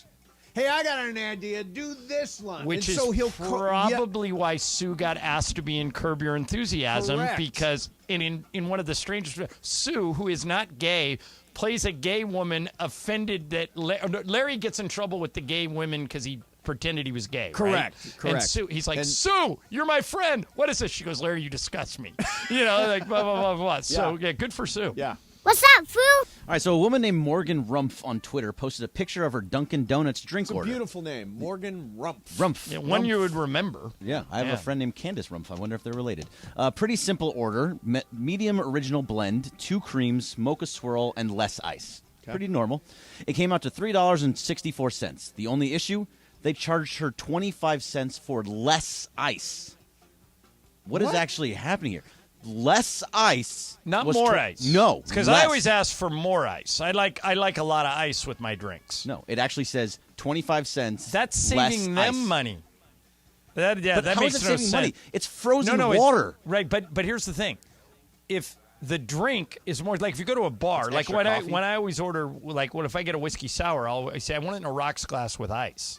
Because they'll Right. make a whiskey sour with no ice. Sure. If you don't, and they'll put an egg in it, and they'll do I all like this the other egg part. crazy stuff. The egg part's delicious. But they shouldn't charge me more for that. They charge me less because there's less whiskey. Less whiskey, and that doesn't, Greg. That makes no sense. Well, with the less ice, you're getting more coffee. Is the only thing I can think of. So they're maybe charging- that's it. Maybe that's But- to me that sounds like a scam. It's a major scam. That's If a you just say major no scam. ice, There needs to be an it's the same investigation price. of some kind. Yeah, I think into Dunkin' Donuts. Do we know this person, or is this just no, somebody just some on- random person. She posted it on Twitter. Oh, yeah, no, Morgan Rumpf. that's a scam. Sorry, Morgan Rumpf. You're getting scammed. That's Rumpf. actually how you spell it. It's RUMPF. I assume so. Rumpf. Rumpf. Rumpf. Harumph. Harumph. Like Randy Pafund. Exactly, Randy. Fun, fired. Yeah. One of the great LA Times One of the headlines great of all headlines. time. Although the- Pafund, Pafired. How long did he last? A year? Even a year? I think 1 year exactly, if I remember Yeah, correctly. God, He's a good dude. They had that headline ready to go, too. The day he was hired, they had that headline. When he's gone, Pafund, Pafired. Yeah, very good. What's up, fool? Okay, so both of you guys have worked at TV at some point in Yes. your careers. Yes. Help me understand something. Tina Turner just passed away. Yes. How fast did they deliver that tribute package? Okay, This so is a I'm good- you're, good this is a question. good question, and I'll let you a little behind the scenes. Okay. Gerald Ford. When people get older, like north of 80, Yeah.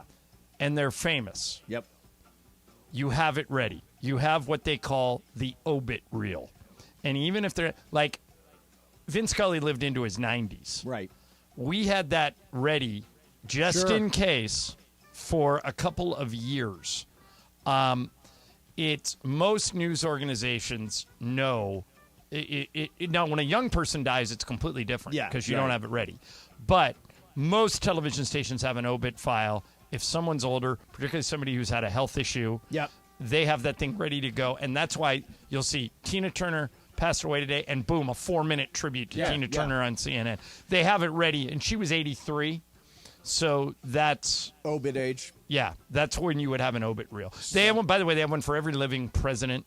Guys that are Yeah. older, maybe not President Obama because he's pretty young, but all the other ones they do. Haven't you seen that SNL skit? Gerald Ford Gerald died Ford today. died today. Gerald Ford Attacked was by a- attacked by a wolf. Yeah, and what that was it was Tom Brokaw, the guy playing Tom Brokaw in the skit, wanted to spend the summer on his boat. Yep. And so they said, well, the only way we can allow you to have the whole summer off is if you do an obit reel for anyone who could possibly go. Yes. And And they, any way they could yeah, possibly and go. so he goes, now what is the odds of Gerald Gerald Ford Ford. being eaten by wolves? Well, you're the one that wanted to spend the summer on your boat.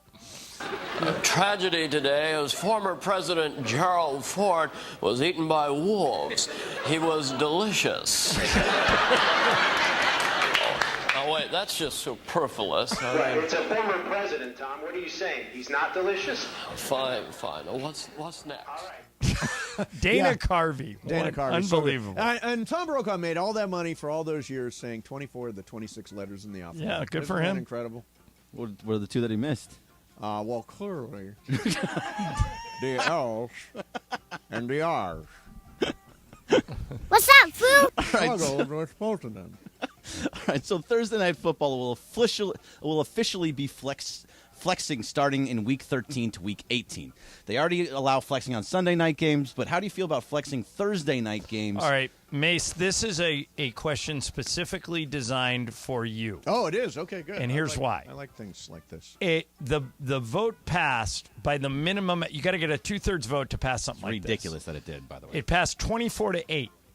One of the teams that voted against it was the Raiders. and they said the reason they voted against it is it screws your fans. That you get your tickets at the start of the season, and the reason I said this is designed for you is because you're a Rams season ticket holder. You get your tickets at the start of the season. You decide which games you're going to go to, which games you're not, and you make plans around when the game is. If you have a Thursday night game in Week 13, maybe that's the one weekend you plan to go away, and now the Rams just put a game on Sunday, and now you have to make it a choice. Mark Davis said this is blatantly, and so did John Mara, the owner of the Giants, this is blatantly unfair to fans. Now, there is a 28-day advance window. Right. So you're going to have 4 weeks' notice.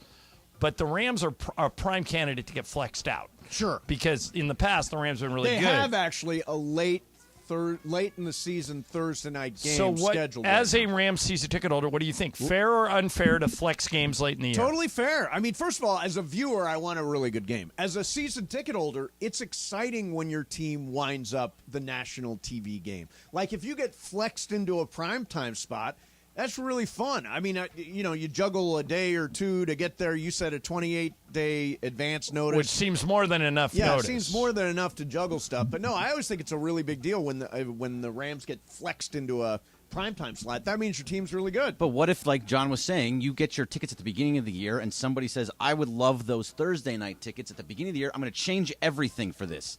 I'm going to now, we're going to Green Bay that day. You agree with Mark Davis? Yes, I agree with Mark Davis. Because what if you're like, oh, we're supposed to be in Green Bay. I set my plans. I bought my tickets. I got my hotel. I got everything that I need for that Thursday night game. Oh, no Thursday night game anymore. What are you supposed to do? You're supposed to rearrange your plans. You've got a 28-day notice to rearrange your plans. If you're flying Spirit, you can easily cancel that flight. What if you're not flying? Well, Spirit? The flight may already be canceled. I think it's screwing over Spirit already took your money. You're not getting that back. Yeah. No, I'm in favor of, first of all, as a viewer, having really good games on Thursday nights. As a season ticket holder, having my team flex to Thursday nights. I believe I'm the only season ticket holder here, so my say is bigger than your say. No, that just means you have more money. No, I have a bigger say. No, you just have more money. No, well, I and that too. Yeah, but I do have a bigger but say. you are the one it affects the most. Yeah. And so I was curious what you thought about this. I tend to agree with Greg. I think it's pretty. I mean, it's a sport that plays once a week. Yeah. You build your week around when the games are. To move a game on Thanksgiving that was going to be on Christmas. It just seems like a bait and switch. Yeah, but really it is. It was on Sunday. Now it's moving to Thursday. That's right. what we're talking about. But the or game on Thursday, Thursday, moving to Sunday. Yeah, that's the bigger deal. No issue with it. Yeah, no issue. Tyler, what about you? I don't like it. All right, why? I think that I agree with Greg. I think that you should just leave the things the way they are, so that the fans get their tickets and they can plan on it being when it is. You should have a different take than Greg. I disagree with Greg. I think that this is a fantastic idea. Excellent. See? You just wanted someone on your side. Hot take, Tyler. Yeah. There we go. Tyler, it's a good idea to just disagree with Greg all the time. Yeah, anyway. That's what they've done. They made a whole career out of it. You cannot go wrong. You cannot go wrong. What's doing up, that. Foo? All right, is that it? Yep, that'll do it. It's going All to break. right. Coming up next, sports betting is taking over college campuses, John. How big a takeover? I will tell you next. Mason and Ireland, 710 ESPN.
Good Karma Brands radio station.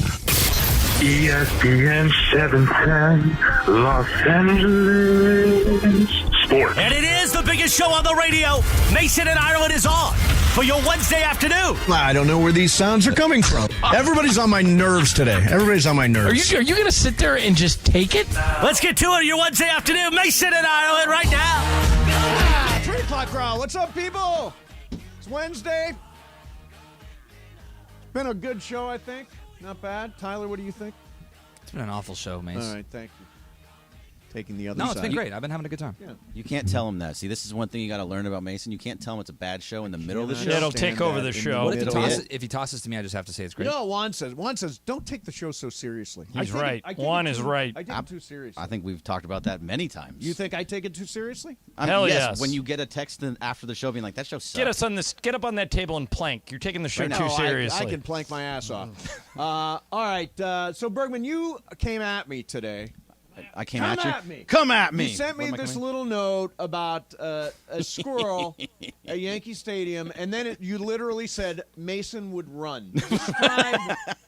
Did you see this? Describe what happened. I believe I did, but I'll pretend I didn't. What happened, Greg? So at Yankee Stadium, there was a squirrel that was running across the outfield fence. Yes. And every fan that was there looked shocked and scared, and their mouth was wide open. And I was wondering. Surprising, right, to see a squirrel. Well, especially on the East Coast. Yeah. It's a little bit different. Like, over here, we're used to them here. Mason would run like there would be a fire. No. Right. That's He would trample capture the squirrel. Children and women on his way up to the top of the concourse. I would take my helmet nachos. I would dump them out, and I'd get the squirrel under the helmet. Okay, now pretend it's Tuesday and say exactly what you would do. You would just sit there. You would jump out of your seat, jump over the seats, push everyone away, take my and helmet, get out of there. Nachos, dump them out, and catch it under the helmet. Zero chance. Yeah, I have no fear of squirrels. By the way, they can be dangerous. They really are just rats with tails. Especially if Let's be honest. Especially if you have food there. A squirrel is just a rat with a tail. So I understand why people get very, very worked up about it. But, like, for example, in my house, when we got a loose possum, Juan says, go get the possum. I go out and get the possum. That's a lie. No, that's 100% true. Tell us how. Where is any video of you getting a possum? I don't know that Juan has videoed it. Well, you know what? Juan, you don't do anything without putting it on video. What are you talking about? My possum. No way you get close to a possum. You know it's what? not a lie. You've lost. If you There's no believe way. I don't mess with Tyler's possums. lost mic privileges now. No, he hasn't.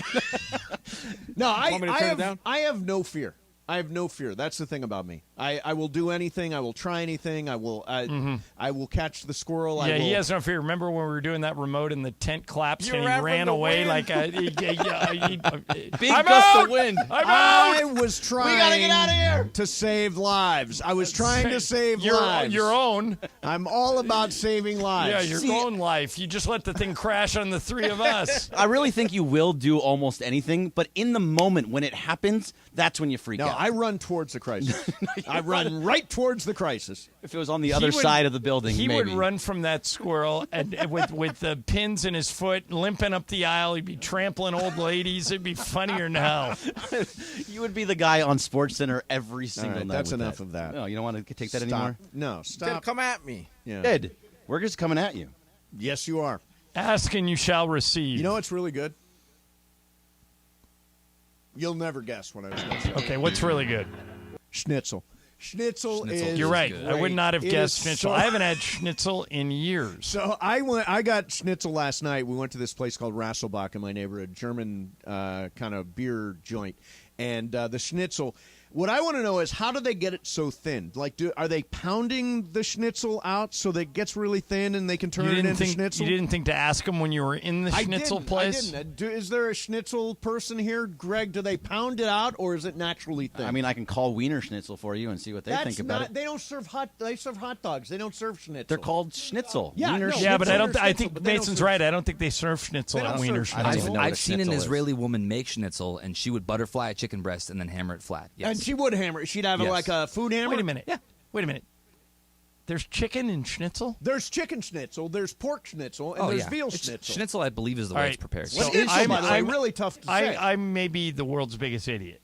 I thought schnitzel was a dessert. No, I swear to God, I Think did. of chicken fried steak. John. Strudel. No, it's No, what I've they do always is- thought schnitzel was a dessert. It's Matter of so fact, it came up in a Hallmark movie last year, and they said, you got to go to this place. They have the greatest schnitzel. And I thought that meant they were going in there for No, dessert. it's either veal or pork. Jorge, or did you chicken. know schnitzel was... No, I knew it was food, not a dessert, though. Yeah, I just You've didn't. never I'm an had idiot. schnitzel? No, I never had. Let's all go for Yeah. schnitzel Let's after go. the show. The It's German spot. delicious. It's just deep fried deliciousness. I've never even. I mean, I've heard of it. I just don't know what it actually is. Let's go for schnitzel. Think of after it like the show. tempura. You can I'm tempura buying- it. If it was I'm buying any schnitzel. other I'm in day... for schnitzel. Any Let's other day. let's plan a schnitzel night. Too bad. I think you I'm should. in. I think you should bring schnitzel in tomorrow.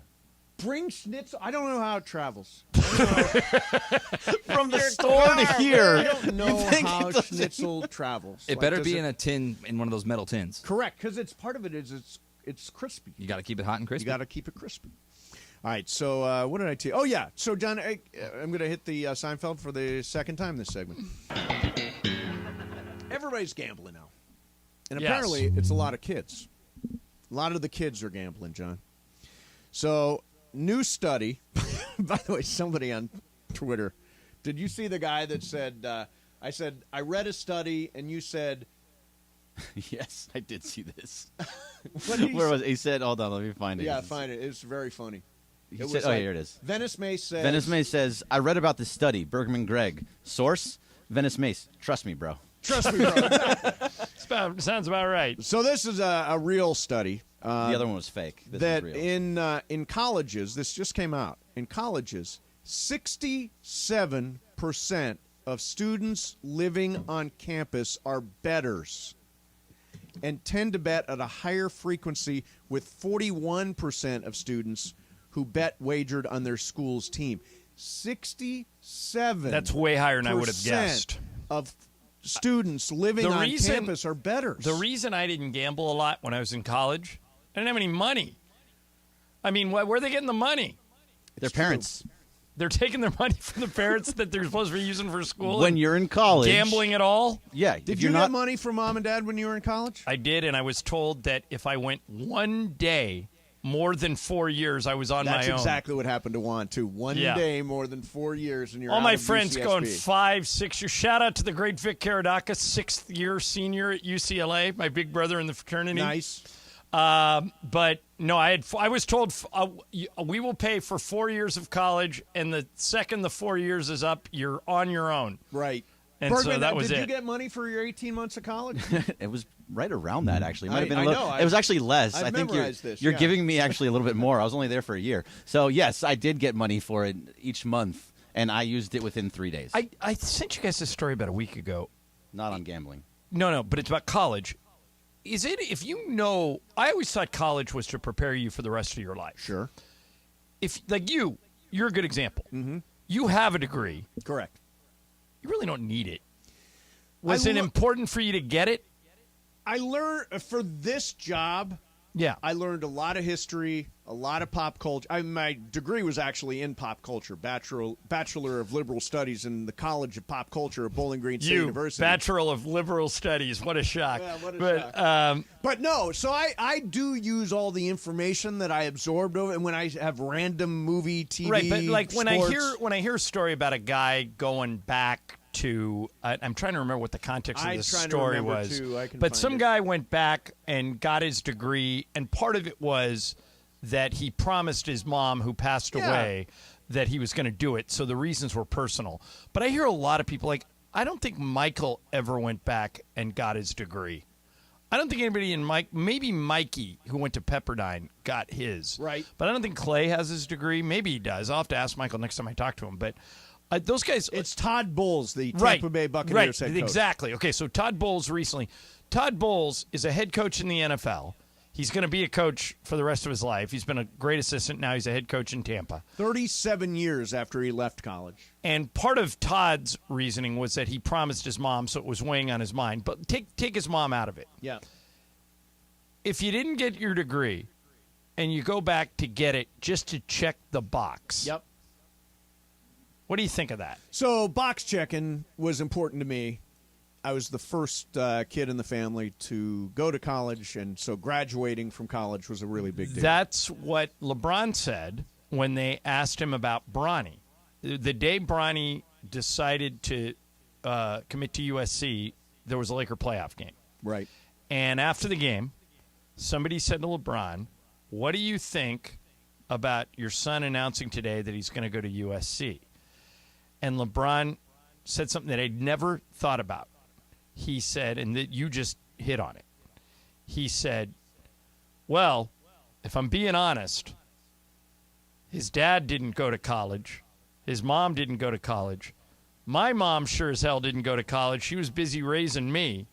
So he's the first one in our family to go to college and get an offer for a scholarship. And so to us, it's a very big deal. Yes. But I get that scenario, But right? for Todd Bowles, if you take his mom out of it, I don't see the point. He's already established in his career. He didn't need to do it. It was important to him, so I say more power to him.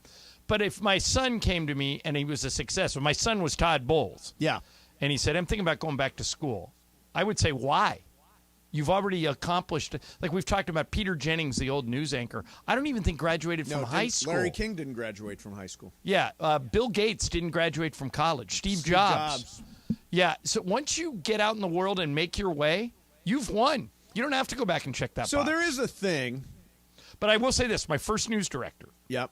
who hired me in Monroe, Louisiana, I said to him, because I was curious, I said, hey, I see how many tapes you look at every day. Mm-hmm. I said, why'd you hire me? He goes, well, this is what I do. He goes, first thing I want is a college graduate. You can't finish college. I don't want you working for me because I don't think you have a good work ethic.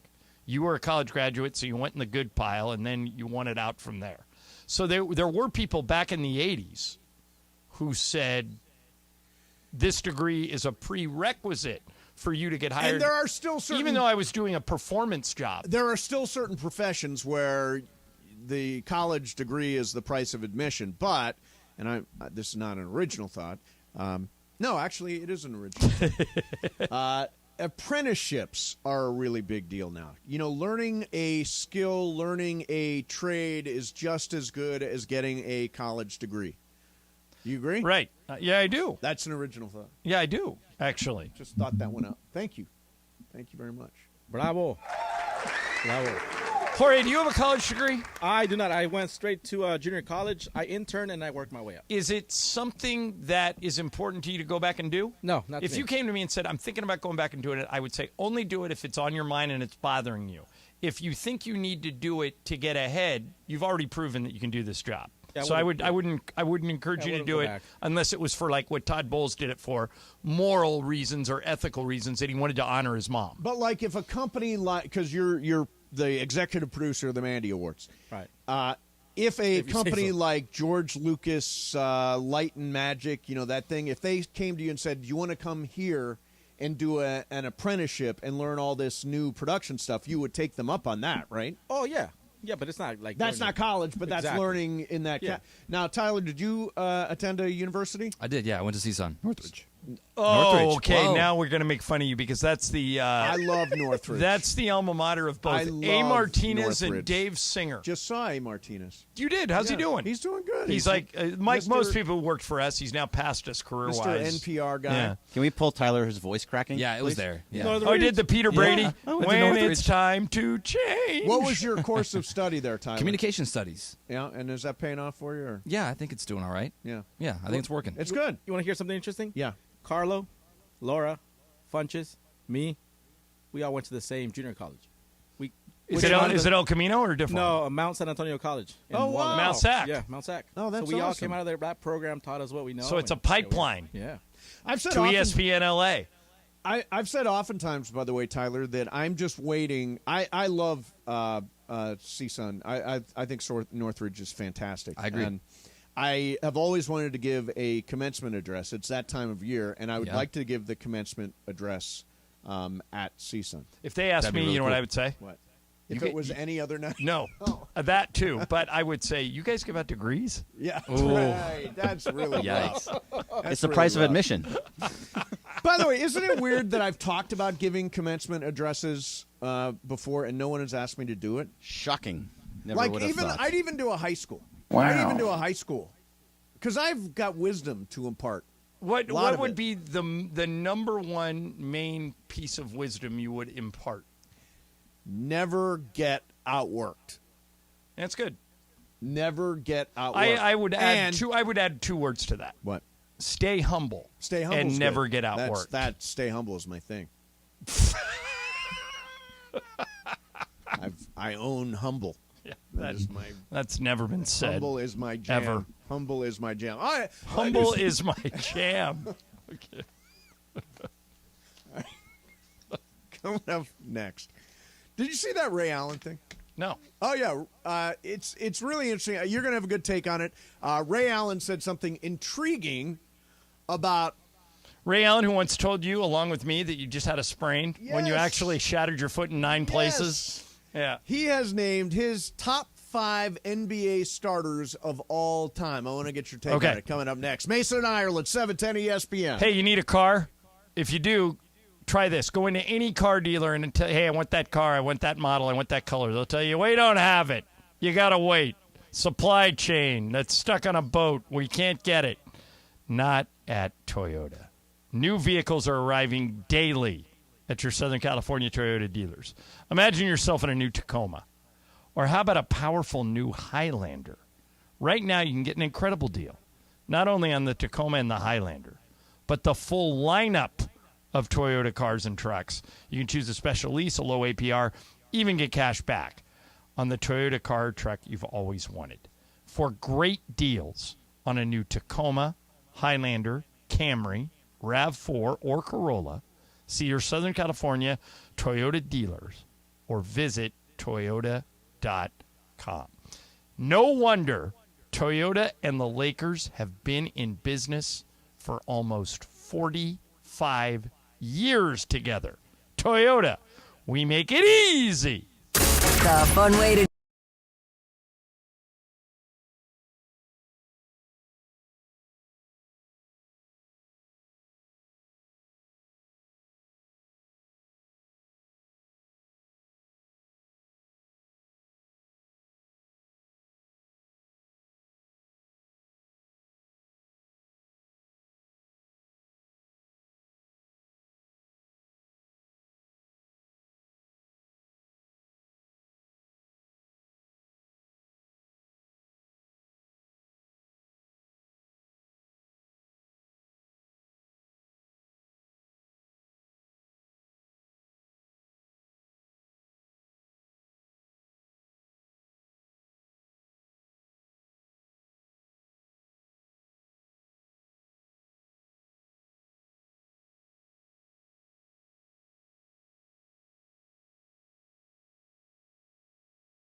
On 710 ESPN, the OGs of LA Sports Radio, we're here each weekday, 1 to 4 p.m. for your afternoon. Sandwiched between Travis and Sliwa and Sonato and Cap. Mason and Ireland continues now. The great Tina Turner passed away today at the age of 83. So, we were talking about obit reels and how every TV station and news organization has got an obit reel put together for everybody. I think they should show it before the person dies. I would like to see my obit reel before I die. I don't know if you're saying that to be funny. Dead cold serious. Why? I'll take it a step further. Why don't we have living funerals? I am in favor of the living funeral. This was a Curb Your Enthusiasm episode. It was awesome. Yeah, I think that I don't understand why we honor these people. We say all this great stuff about them, and they never get to hear it. Yeah. Yeah. Tina should have seen her obit reel yesterday so she could see the career sort of unfold and all that. I mean, don't you want to see your obit reel before you go? Right. Let's say if you hit 80, for your 80th birthday should be your living funeral. Totally agree.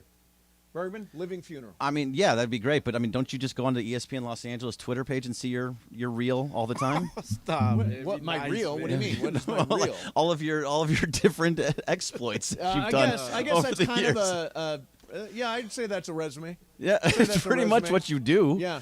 But I like the idea of having the pre-funeral. Yeah. The honoring of the person before the person actually goes. And, it would be cool to see the video reel before you actually die. What do you think, Sedano? Shidano. Do you want to see your obit reel before you die? Yeah, why not? Yeah, I want to see That's what I say. all the good stuff. Why exactly. Not? All right. People are going to say a bunch of nice... Great John Ireland. Why not? Why not? If people are going to say a bunch of nice stuff about me, I want to hear it while I'm alive. Right. You'll never hear it. You're going to be dead. By the way, did you hear what Sedano did yesterday? No. He brokered a truce between McMenamin and Captain. Yeah, it will not be discussed any further, though. We're done. Okay. Yes. But I'm glad you did. We're all good. No, everyone is good. But that's a tired man. Beef, right no there. issues. All right. So, but I will say this. I knew that's how this would end because they're both great guys. Yes, I knew agreed. there would not be any beef beyond this. No. Every once in a while you'll see somebody and you'll go, well, that guy's of course he doesn't like him. That guy's an idiot. Neither one of those guys are. You know what happened when the peace was brokered? What's that? Cappy said. What a fortunate moment we find ourselves in. But who doesn't want to get their flowers before they die? Yeah, you're not going to hear it. Hey, it's nice for the rest of your family to hear it, but you're not going to hear it. Yeah, I want to hear all the good stuff. That's why we should celebrate you guys. What about we want to celebrate you guys? No, because you guys you guys deserve celebration. Let's admit something here. Isn't that kind of what the Mandy's is? Well, we celebrate all our We celebrate ourselves. Right. But we celebrate the station. We celebrate our listeners. I don't know if you heard the bit we were doing, the clip that was running on a promo the other day where I said, only we can make fun of Mason in Ireland. Yes. Nobody else is allowed to. I appreciate that because Laura and Lindsay get out of hand, I think, with their shots. Yeah, well, no, I meant as in we as a show unit. Oh, I thought just you and Cappy. But and if Travis Lindsay. and Sliwa and Emily and Taylor start making fun of you, it's over. We are fighting. We will be a united front. Lights out. Yeah. Lights out. Yeah. Hey, will you please explain to Bergman and Mason that Trae Young is not a selfish jerk and he's a really good player? Oh, he'd be a good fourth for the Lakers. Are you not a Trae Young fan either? Ooh, wow. Okay. Wow, I'm the only one. I'm the only one on Trae Young Island. He's a good player.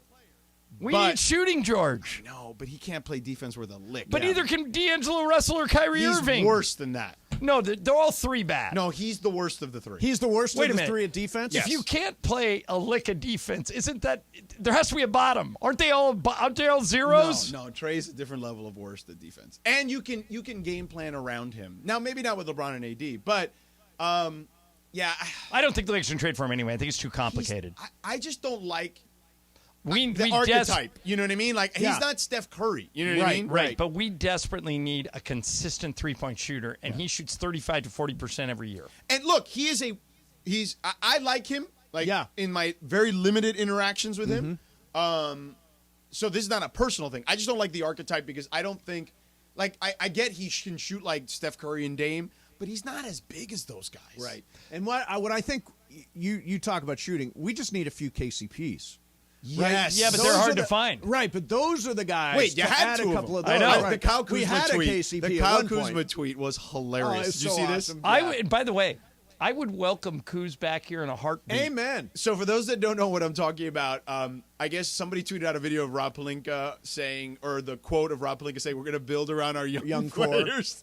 He goes, heard that before. Yeah, exactly. Yeah. Exactly. I'd love to find a way to get Kuz back here. I don't know if we could do it. Yeah. But I mean, listen, in retrospect, if you could undo that deal. The Westbrook deal. Westbrook deal. Yeah. Oh, Yeah. no, it's a different. Undo the Westbrook You might be like in the finals for like the second or third time. Hey, do you agree with me now that Boston found a way to win a game that this thing's going 6 or 7? Probably 7. 6. I had 6 originally, and I've stuck to 6. So it's funny, when it was... I knew they were going to make shots in one game. When it was 3-0, somebody, one of the league is a little sensitive right now because, people on Twitter are idiots. And they're like, the NBA, they're following the script. Like they love to do that, like everything's predetermined. If they in were the NBA. following the script, The it would have been Lakers would be in the Lakers, finals. Celtics in the finals. 100%. So let's just say the league is a little sensitive about that. And I don't blame them because I think it's stupid and Is annoying there a too. script? Have you seen the script? I have never seen the script. No, but the referees, the extender. The extender was there last night. Yeah, but the 3 previous extender games he didn't extend. That's true. Like that's the stupid part of all It's of this. confirmation bias, though, right? Yeah, it is. That's all it is. It's stupid, and all it takes is one dumbass to make a Photoshop that may not even be accurate that says your team is 0-147 when Scott Foster comes to town. Yeah. So Somebody whatever. Just a friend of mine who works with the league just emailed me the script. Oh, there you go. What's it say? I don't want to reveal anything. But don't count on Trae Young being here. I wasn't counting on it anyway. But who wins Game 5 between Boston and the Heat?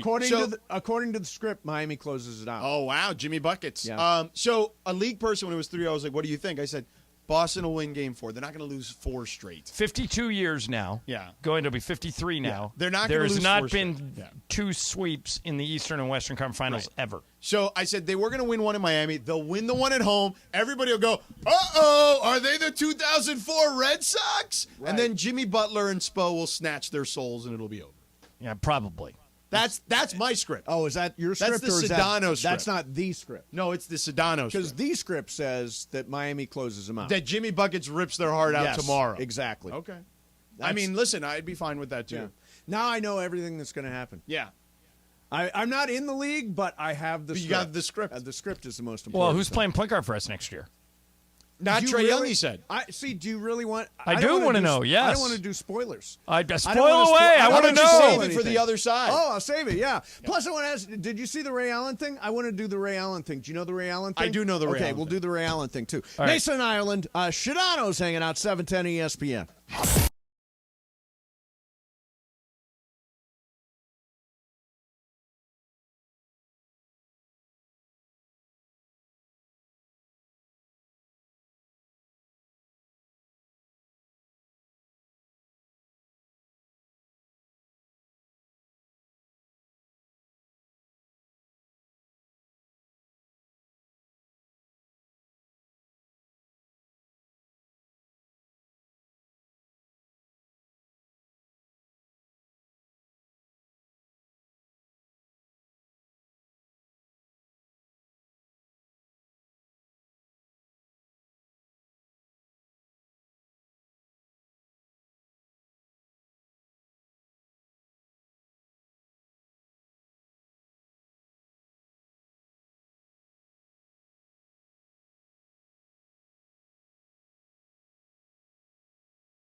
and Ireland on 710 ESPN, the OGs of LA Sports Radio. We're here each weekday, 1 to 4 p.m. for your afternoon.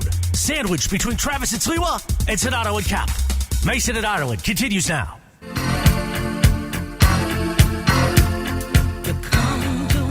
Oh, Tina. Gone too soon. Yep. Even at 83. Did you ever see her in concert? No, I did not. Oh my God, what a powerhouse! I can only imagine. I would take 83. If they offered you 83 hell now, no. would you take it? You want 83? No, my dad died at 83. My goal is to get as far as I can go. If I can get to that century mark, I'll take it. But if I could guarantee you, so here's the deal. The longer I live, the better chance they find ways to reverse age. No, but George, here's the deal. Interesting. I'll give you 83. Yeah. Okay, right now, or you take your chances. But I can guarantee you 83. If it's that, then I'm guaranteeing 83. Sure. Yeah, I think that's a pretty good ride. 83 is a good number. Oh, it is a good number. My dad only made 74, so 79 for my dad. Yeah. Both my grandparents made 90 on my mom's side. My grandma made 101. So yeah, you are leaving. Well, in your case, although honestly, what was you're leaving 18 years on the table. The last 5 were just boring as hell. Yeah. I mean, my thing is, I'm hoping to live long enough where, again, technology catches up. We can start to do the Benjamin Button thing a little bit. Oh yeah, there you go. Maybe not all the way to being a baby again, but I just want to live till a day before miserable.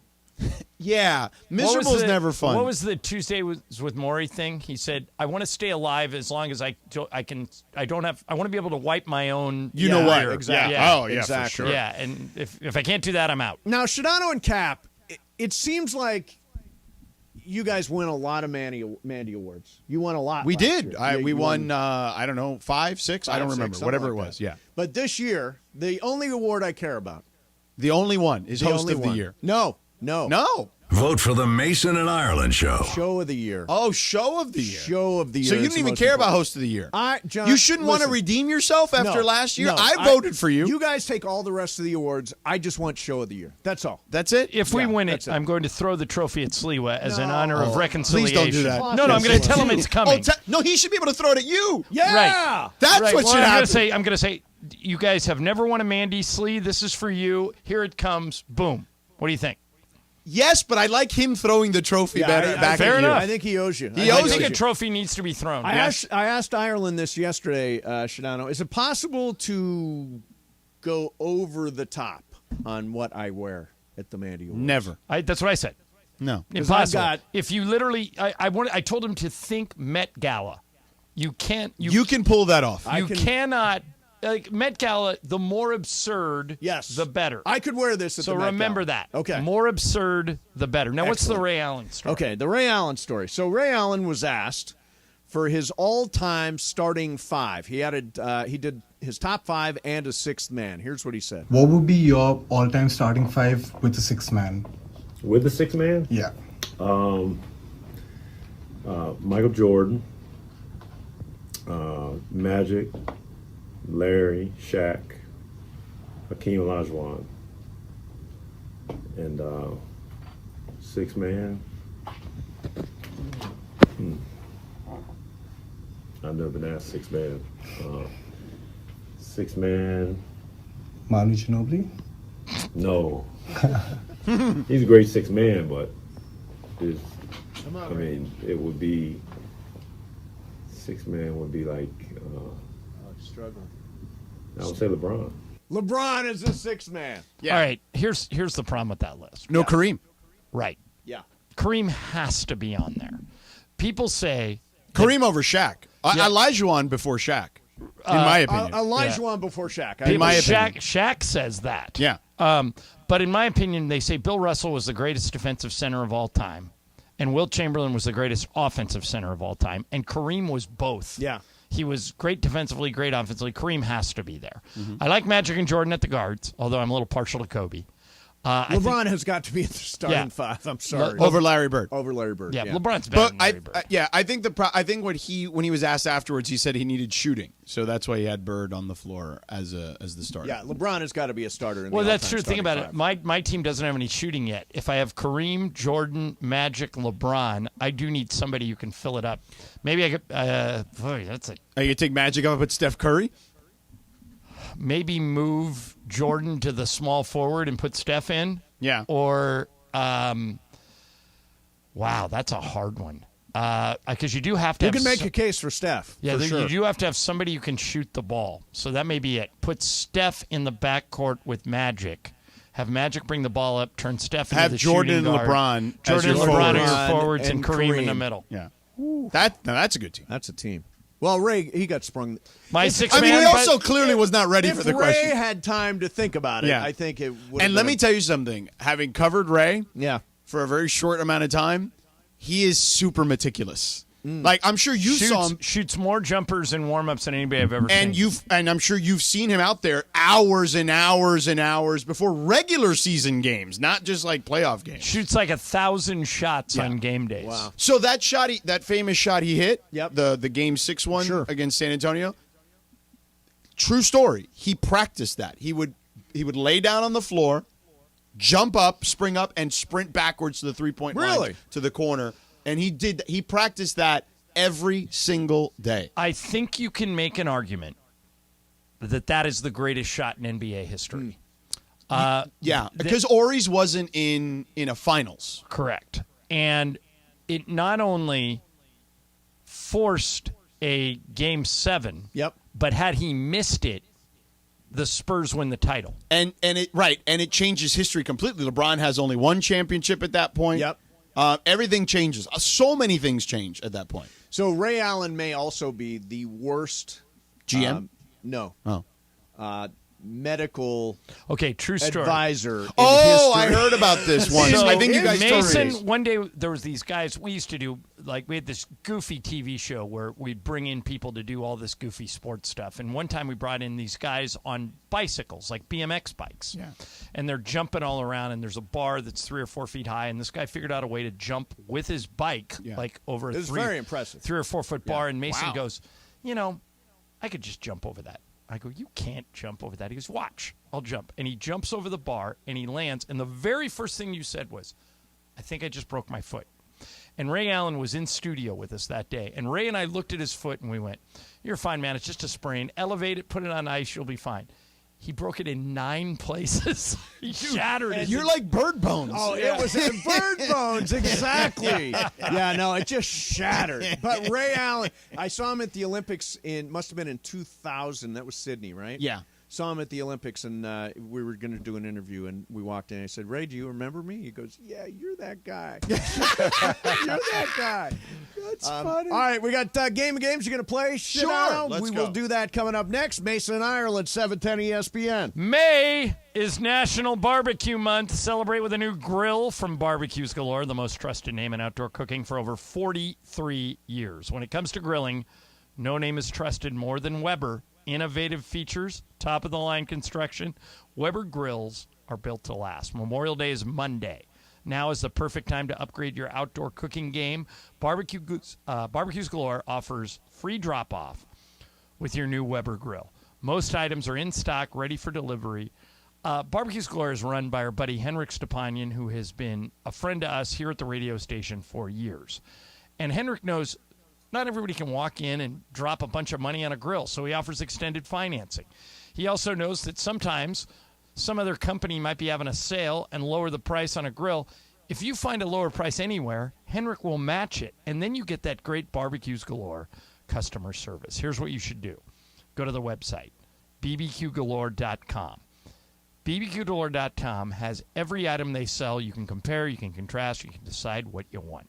Barbecues Galore. Not just a barbecue aisle, a barbecue store. You never have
ESPN. And it is time for Game of Games on the #1 sports radio show in LA, Mason and Ireland. Game of Games. Game of Games presented by CallJacob.com. Call Jacob. Everyone loves a fighter, but in this town, winning matters, especially after an accident. So remember, anyone can fight, but CallJacob.com is here for you when you need a big win. After an accident, go to CallJacob.com or call 844-24-JACOB. That's 844-24-JACOB. We got the jingle. Call Jacob. Thank you. Game of Games time. Take it away, Mace. All right, here we go. It is Game of Games time, and it is my game today. What is our score currently, Bergman, for the month of May? Well, right now, John Ireland has the lead. He has 5. I have 4. Where'd it go? Oh, I just lost it. I have 3. You have 3. Mason has 3. Sliwa 1, Jorge 1, Momo 1, Pepe 1, Jacob 1. And they're all worth 2. I haven't even played this month yet. Yeah. Yeah, no. Starting tomorrow. Worth 2. Starting tomorrow, they're worth 2. And I've got. By the way, 10,000 Bergman, your I game gotta tomorrow. play now. Jorge, Catch you on up. Friday. Okay. I've got 10,000 mythical dollars on me winning the month. Tyler, do you want to Because make my that's game? happened Tyler, how wanna many make our times game? outright? Just Yeah, kidding. Mace, how many times does that happen? This is my month. Okay. Yeah, May. you didn't answer the question. Mace. In the 4 years we've been playing this game, how many months have you won? You know what? You can talk about the history, the past. I'm not here to talk I'm about all the past. about the future. Okay, Mark McGuire. I'm all I did, about yeah. I where went to we're see going. Son. All right, so this, Tyler, you're in on this game. Let's get it. Okay, so this game is the birthday game. And I did, yeah. I went to see Son. Northridge. Northridge.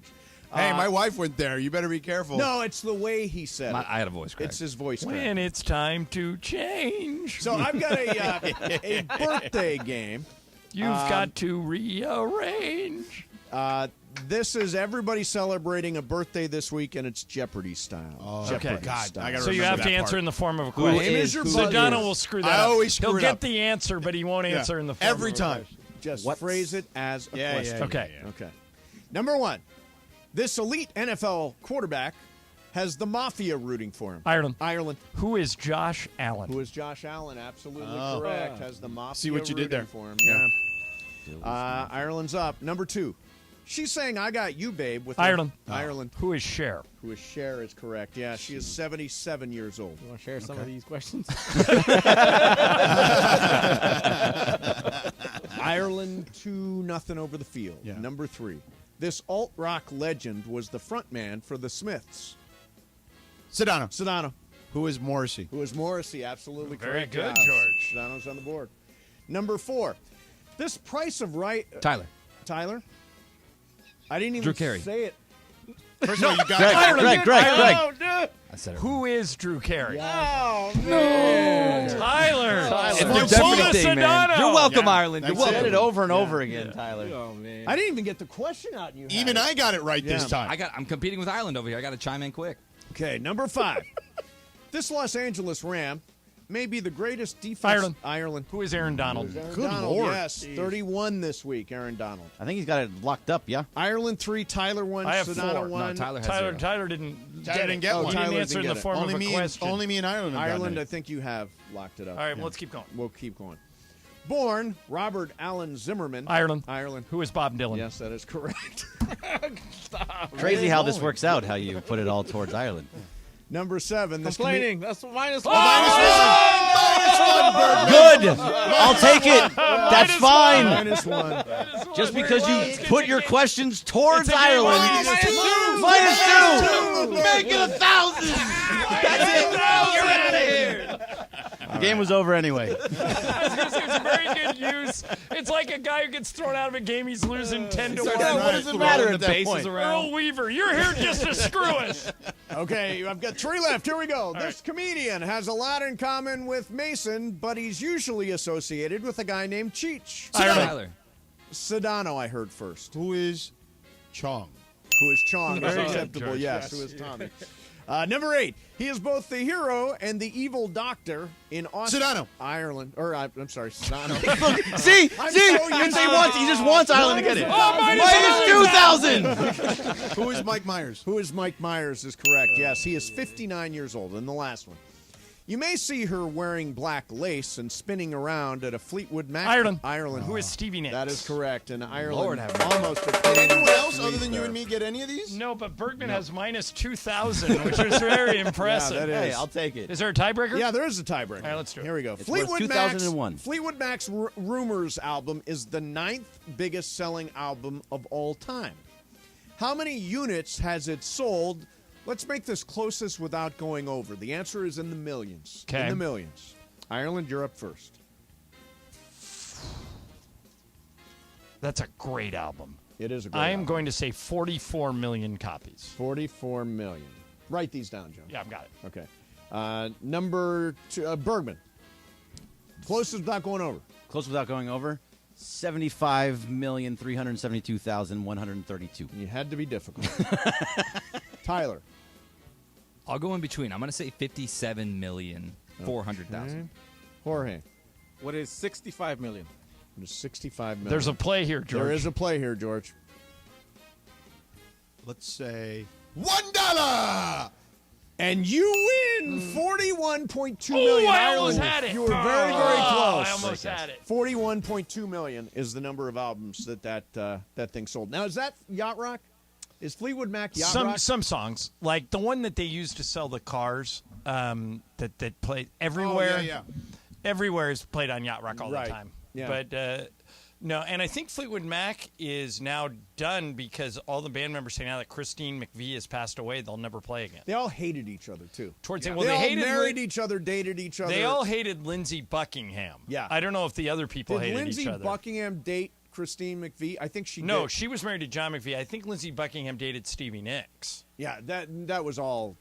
And I heard that when they were at their peak, they would all get in their own limo and drive in different directions. After Same with the concert. Eagles at the end. Yeah, Eagles, right? Hell, You know. hell freezes over. Exactly. By the way, Morales comes in here rolling with Yacht Rock every Tuesday. Yeah. Is that not just a huge turnoff? I think that is. I a like huge Yacht Rock. Oh, I hate Yacht Rock. I do. You subscribe to Apple Music, right? I do. They have a Yacht Rock playlist that they update every week. Oh, Yeah, I and will there's a make Yacht sure Rock I don't channel listen to it. on Yeah. Sirius. Yeah, it's enough. Yeah. It's enough.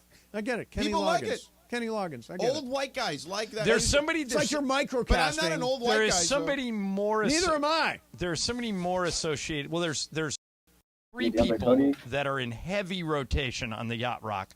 Kenny you got one Loggins. of them. Who are the other 2? Christopher Cross. Correct. Oh yeah. And the this is the third biggest one. This guy's number 1. Both as the leader of a band and a solo artist. Sting? He is the patron. No, he is the patron saint of Yacht Rock. There is more Yacht Rock coming from this man than anyone ever.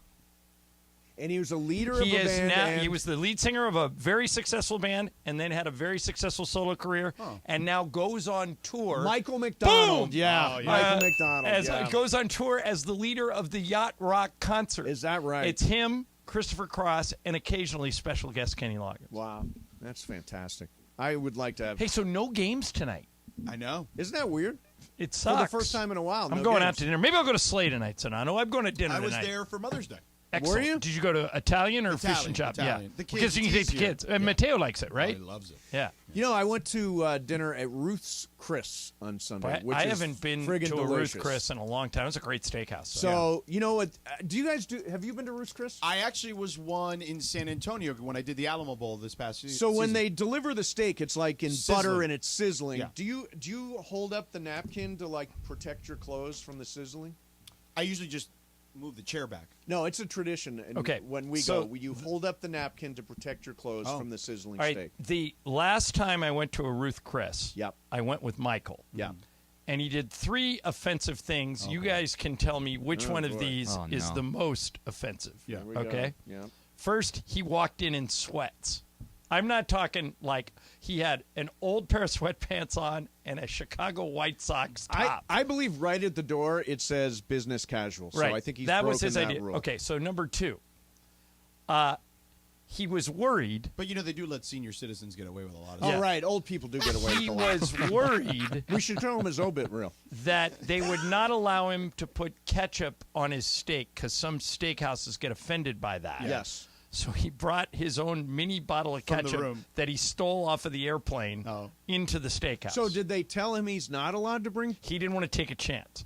he said, can I get I before I even said, because we had fries on the table. Yeah. I said, can we get some ketchup for the fries? And Michael reaches into his pocket and puts a mini bottle of ketchup on the table. He goes, don't need it, brought my own. Wow. All right, that's number 2. Okay. Number 3, he didn't know if they would have Camus at the restaurant. And, it's not uncommon that you would bring in a bottle and pay the corkage fee. Right, for sure. Instead, Michael walked in with a completely full red Solo cup Very classy. full of Camus. He sounds like a very classy guy. Well, he picks up the check, so he is a very nice, rich. You Rich want to go guy. out with the guy. Yeah. But which one of those things is the most offensive? The sweats, the ketchup, or the red Solo cup? I got to say it's the red Solo cup. Yeah. That is just Bergman, weird. what do you The think? sweats is pretty close, though. It's the red Solo cup for sure. And you by can the go way, with just I'm those are fine. surprised they even let him in holding a red what does Solo Tyler cup. think? Does Tyler speak? Yeah, Oh, yeah. We're trying to get him to speak We're trying more. to get him to talk. What do you For think, me, Tyler? it's the sweatpants. I'm big on like presentation and coming in and looking nice. If he's got a suit on and he's got a red Solo cup, I might dismiss it. So here was the best part. The maitre Good d' job, Tyler. comes up Thanks, to him Mace. and goes, "Sir, can I pour that wine into a wine glass?" And Michael goes, "No thanks, I'm good." Man. Hey, the man likes it the way he likes it, Exactly. Exactly It feels right. like it tastes better in the glass, though. Anything, beer, Anything, like yeah. all that stuff. Well, it's National Wine Day. Did you know that? I did. Oh, I'm sure it's coming up. So Mason's Big day mom, at the house. Yeah, Mason's big day. mom had a sweet wine the other day, and she asked him to put it in a wine glass with ice. And I told him that's not that unusual. I he think was that's a little. He was embarrassed. I was a little embarrassed. So I was just out to dinner during the Western Conference Finals with PJ and those guys. yeah. 'cause Well, I was PJ is a wine doing the games with those is guys. a wine aficionado. So he won. We ended up in Denver. There was nothing open late. It's like ridiculous. during Roll the up week. the sidewalks. So, but there's this really cool like high end burger joint that's open late. And PJ first he ordered a martini, and then after the martini he ordered a glass of wine, but he wanted white wine, but it was room temperature. So he told the waitress, he's like, "Can I get a couple of like a cup of ice?" So he put a few cubes in it for a couple seconds, just kind of spun it around, just to eventually like make it colder, right? And then that's it.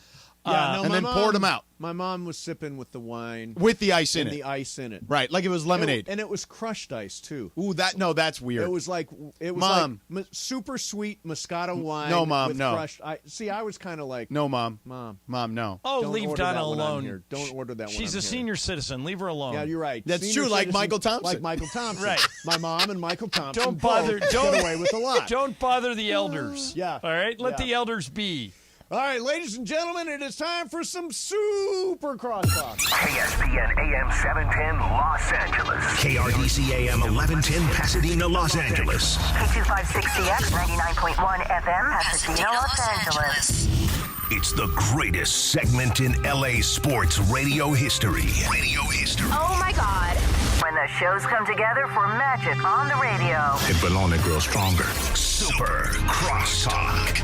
Are we ready for Sedano and Cap to join Mason and Ireland? Super Crosstalk begins. Super Crosstalk. Presented by Coors Light. Coors Light. Made to chill. It's time for Super Crosstalk. There is no love boat because there's no love boat. no, there's no love boat because I got a text that said stand by. Something has happened. Oh, That's all he said. I mean, that that's is Cappy. very Cappy. That is fantastic, and we're Yeah, it could all be, left to literally, wonder. It could be Something. he went to the bathroom. Right.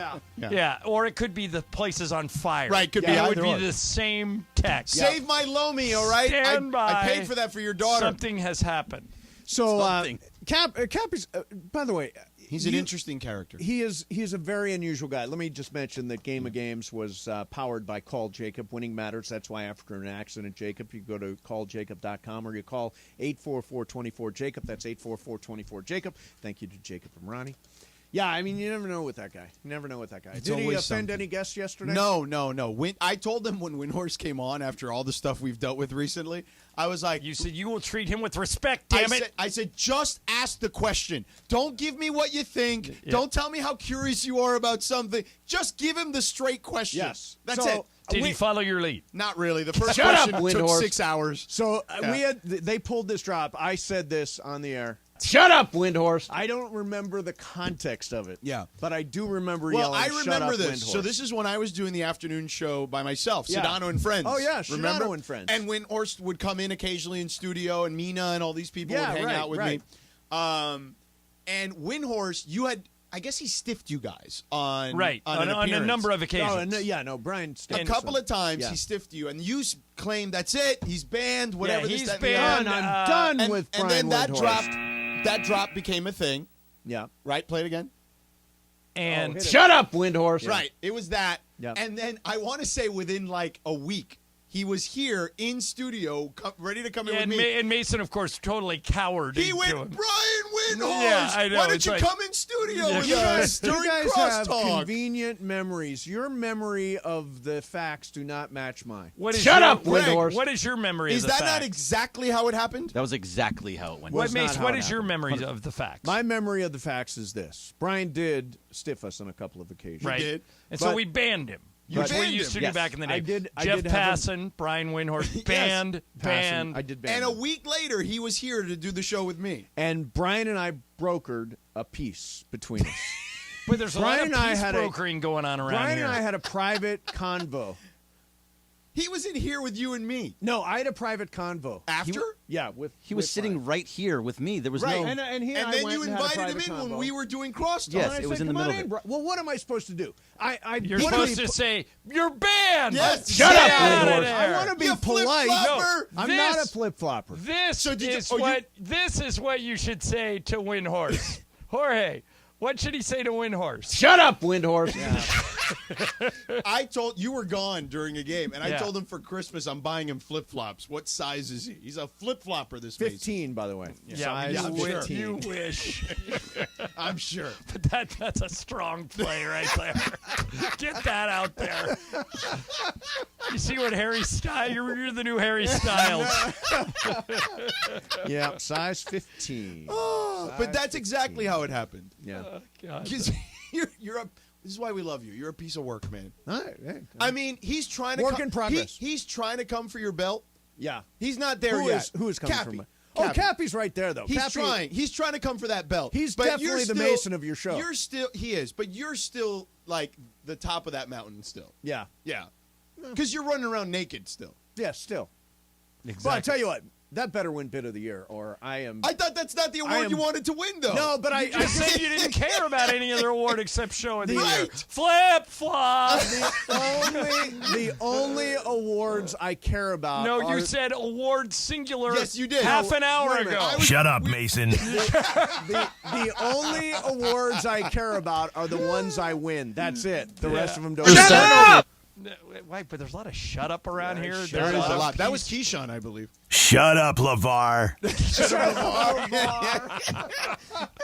Boy, LeVar has kind of gone into the ether. Yeah. Well, I mean, his son didn't play very much last year. Well, neither of them did, Yeah, actually. neither. Both hurt. Both of them were hurt. Yeah. Yeah. That's the problem. I mean, I mean, I don't know LaMelo that well, but I really. he's a nice player when he's. Oh, no, healthy. he's incredible. Yeah. I hope he comes back because he's on that fantasy team with me, you, and. You traded for him. Right. For Yeah. next year for a keeper. Exactly. In the little Dictator League. Yeah. Yeah. But Lonzo is such a nice kid, man. Like, he's had such awful luck with the injuries in Chicago. It's brutal. And I really like Lonzo. He's turned into a great player. Like, Yeah. he can shoot threes now at a really high clip, and he's got all the other stuff you wanted from He's him. kind of had an Andrew Bynum arc, like really good Yeah, potential. every time he's and then every he gets time he hurt gets again. it going, he gets hurt. And LaMelo, is this going to be a thing with him? I don't know. He's been Shut hurt a up, couple of Mason. Oh, wow. Love vote. He's here. Oh, screw you, Cappy. Seriously, you come in here with "Shut Up, Mason"? I mean, I was told it was going to be Hey, funny. you so. said something has happened. What happened? What happened? Oh, yeah, what happened? What'd you Oh, text no, I for? just had like a whole, You were just late. outage. No, I just had like a whole internet outage, you know? I was coming up, and then I couldn't come up, and then tomorrow I'm coming up. And Sounds like a personal problem. It does. I know. Things sound like they're coming up. All right, so do you guys watch Succession? No, I just started. Oh, Cappy, do you? I haven't picked it back up. Because Brian Cox just came out and told Deadline Hollywood that he feels, Brian Cox is the actor who played Logan Roy, that Logan Roy was taken out too early. I disagree. Wait. did you just say that Logan Roy was taken out? Yeah, but it doesn't have. The name of the show, Cap, is Succession. Yeah, eventually he's going to be gone. It's about who succeeds Logan Roy. Yeah. Oh, all right. I thought he got whacked. No, it wasn't whacked. There is no murder. Yeah, this ain't The Sopranos, bro. Yeah, but I disagree with him. We were always wanted to see which one of the idiot kids took over, and that's what we're getting now. And the last episode is this week. I agree with Brian Cox. They're missing that crazy volcano in the middle of everything. You are not serious people. You are not serious people. He could have lived a few more episodes. Sedano, you're not. I'm not there yet, but I don't care. I saw it all over the internet. So it's impossible to avoid when something Well, where happens. are you in all this, Sedano? Oh, I'm in the first season, so. Oh, so okay. It's well worth picking up, especially with the writer's strike coming, you guys. There's not going to be any new content. Yeah. So that if you haven't seen Succession, go back and watch it. Cappy had a good idea for us. He says we should do a show where all four of us, me, Cappy, and the girls, we all are watching a show at the same time. Committed that's to smart. it. And Committed it doesn't have to be show. a new show. It could be an old show that nobody's seen, that the four of us haven't seen. Oh, I think that's a good idea. Though that's hard with Lindsay because I feel like she watches everything. She has seen everything. No. No, Lindsay's seen every documentary. Correct. That's you fair. got it. Yeah. That's right. And so convincing Lindsay to watch a show that's not a doc could be difficult to convince her. Yeah. Yeah. I mean, aren't you all watching Ted Lasso? I am, but I don't believe. But we're already. That's almost at the end, though. I'm still stuck on I'm sick episode of Ted 4. Lasso. Episode 4 of season 3. See, I said the same thing. I'm sick of him. And I tried to No pick way. up Ted Yeah, Lasso. I'm sick of Ted Lasso. It's gotten so Wait a much minute, better I thought this you season. came around on it.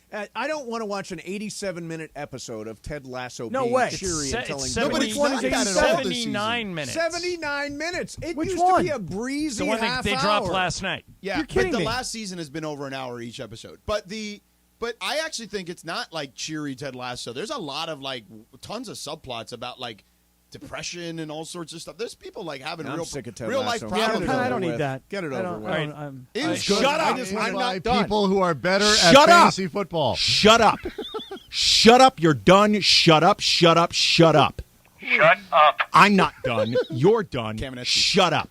This is the Kamenetskis. Wow. I know. From Why? where? What? Both of them. That's as mad as I've ever heard Andy be. No, you missed it last you week. missed it, me and him and Andy Kyrie. and Shadano, there was a fight bell, and I had to get between them. What were the respective positions? I said you have to if you can get Kyrie to line up with AD, you absolutely take that chance.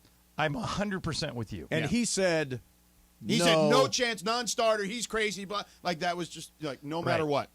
What do you mean, Kyrie? Wait. Say He it again, basically George? said that Kyrie would have to take the mid-level exemption for him to be considered, Correct. which is absurd. No. Yeah, but they'd have to get rid of all the good stuff. Okay, to but get let's Kyrie in. flesh this out a little bit. Mason, you don't want Kyrie. Bergman don't. doesn't want him at all. I don't want him. But I don't let's want say him. Cappy doesn't either. Cappy doesn't either, yeah. So, but let's say you could get him on a team-friendly deal. What is that deal? In other words, I don't think you can get him on a one-year deal. George, if you give him 2 years, 60. 2 years with a team option. Yeah. You think he does it? It might be the best offer he gets. Is Dallas going to give him that? I mean, I thought I heard Ramona say she thinks Dallas will give him the full 4. He's eligible for 47. But listen. Wait, Dallas can give him $200 well, million? no, I'm saying he's eligible for 47. But what he's eligible for and what he's worth on the open market are two different things. Right. What's he worth on the open market? Well, Cuban moves so much good stuff for him. I think he's they're eligible gonna for keep him. 184 or something like that, near 200. Yeah. And Bobby well, he Marks, said $47 million a year, so that's his max number is $47 million. So Okay, that's so 94 million twice, right? Yeah, 188. That's a Clay Thompson deal. Right? You'd have to get rid of everything. You'd have to get rid of Rui and Austin and all those Well, not guys. Austin. Well, Rui, Vanderbilt, and down the list, according to Bobby Marks, you'd have to get rid of a bunch Coach of stuff. Dave Miller just texted me. Oh, no. Said, shut up.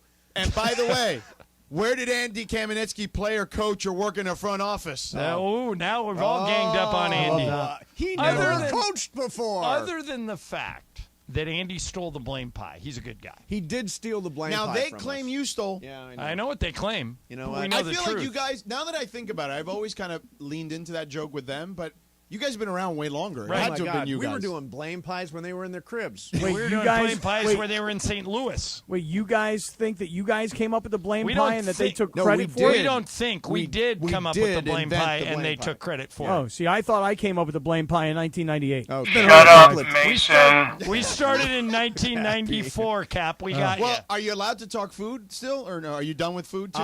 we Food did category not, off the We table? did not talk food. Oh, no, we talked schnitzel. Oh, I heard you. Do you like Yeah, I the thought, schnitzel? but George, I'm okay I'm with an a idiot. schnitzel. I thought schnitzel was a dessert. No, that's strudel.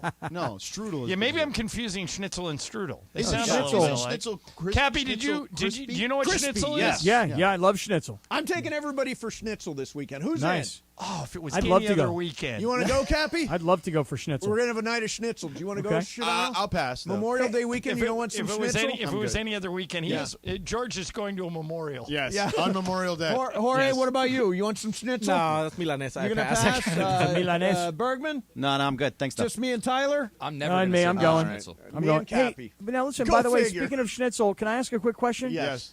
Does everybody here know what the menu will be at Michael's Fiesta? Oh, I'm supposed to forward you the address. He sent it to me to send to It you. will be catered. I know that. Okay. will be The reason catered. I asked is because of what George just said. I heard everybody ask the question that, hey, did you make the cut? Did you make the cut? Everybody's like, yeah, I made the cut. Everybody's excited they made the cut. So I go into my email. I'm like, well, if the guys have all made the cut, I mean, maybe they emailed me, you know? And then I go into my email. There's nothing from Michael Thompson. There's nothing from ESPN LA. I'm like, well, maybe he sent it to my ESPN email. But as you guys all know, I don't have an ESPN email. They won't give me one. Right. Yeah. No, And he sent me the date and his address. Yeah, he sent me the date and he and said, the "Don't address." bring anything." He said, "Don't bring And he anything." said, What are you "Let- guys going to bring? Let Cappy know. What are you going to bring? We should bring something just to annoy Oh, we're him. going to bring. Everybody's got to bring something just to Something piss just him to off. annoy Yeah. him. Yeah. I'm going to bring him a bottle of Dos Hombres. Why don't you bring a tequila, Tequila mandala? Mandala. There you go. I'm going to bring him a box of red Solo cups. I There think you go. that's That an would be awesome funny. gift. Yeah, yeah.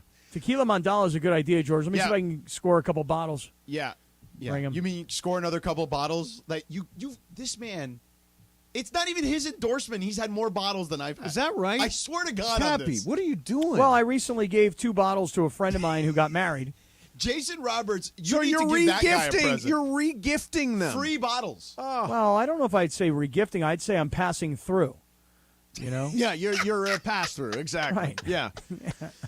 Yeah. By the way, Brian sent us bottles of Dos Hombres. Yeah. The Dos Hombres is that? Have you done the It's Dos Hombres? great. I did it at the remote. Yeah, it's nice and I last what was it? It's a nice Tuesday night. smoky When I left the game on Monday night in the second quarter, I went to my favorite watering hole. Yeah. And I had a blood orange margarita with Dos Hombres. It was fantastic. Who are you with? It was with Juan.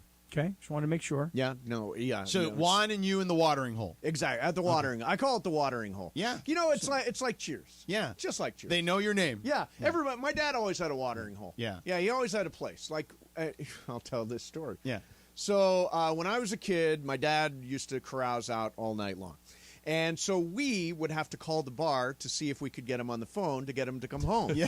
Not the same story. I've never told this story.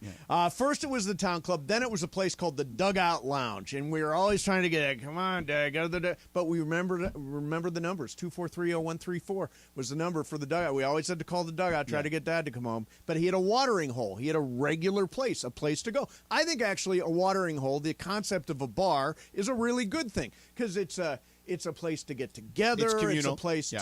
to commune. It's all that stuff. Yeah. So watering holes are very underrated. Okay. Yeah. You don't have one? I don't. No. No. And you I don't? do. You sure you do? You, Cappy? Oh, yeah. Got a couple of them. Yeah. And I didn't have one. And then my girlfriend, she likes to have a watering hole, you know? Yeah. And so now, because she has a couple, now they're mine too. Now, what's your drink? Well, I'm a very, very simple person, Mason. Yes, you are. I totally agree. Very simple. Yeah. Simple He had man. Coors Light yesterday when we went out for dinner. Drank a Coors Light. But generally, I'm a Tito's soda lime person. I'm not. I don't simple. See, you like all these mixologists, and you give them their chance and say mix it up for me. Yep. Me, I'm super simple. The place I went to a couple weeks ago, it was called a Cricket. It had cream de mint in it, okay? which I haven't even heard of for 100 years, and it had a cricket on top of one big ice cube. I'm like, no, this is not my flavor. This is not. They actually put a cricket on the that's ice funny. cube. El gusano. Yeah. Yeah. Not working. You don't have the worm with the tequila?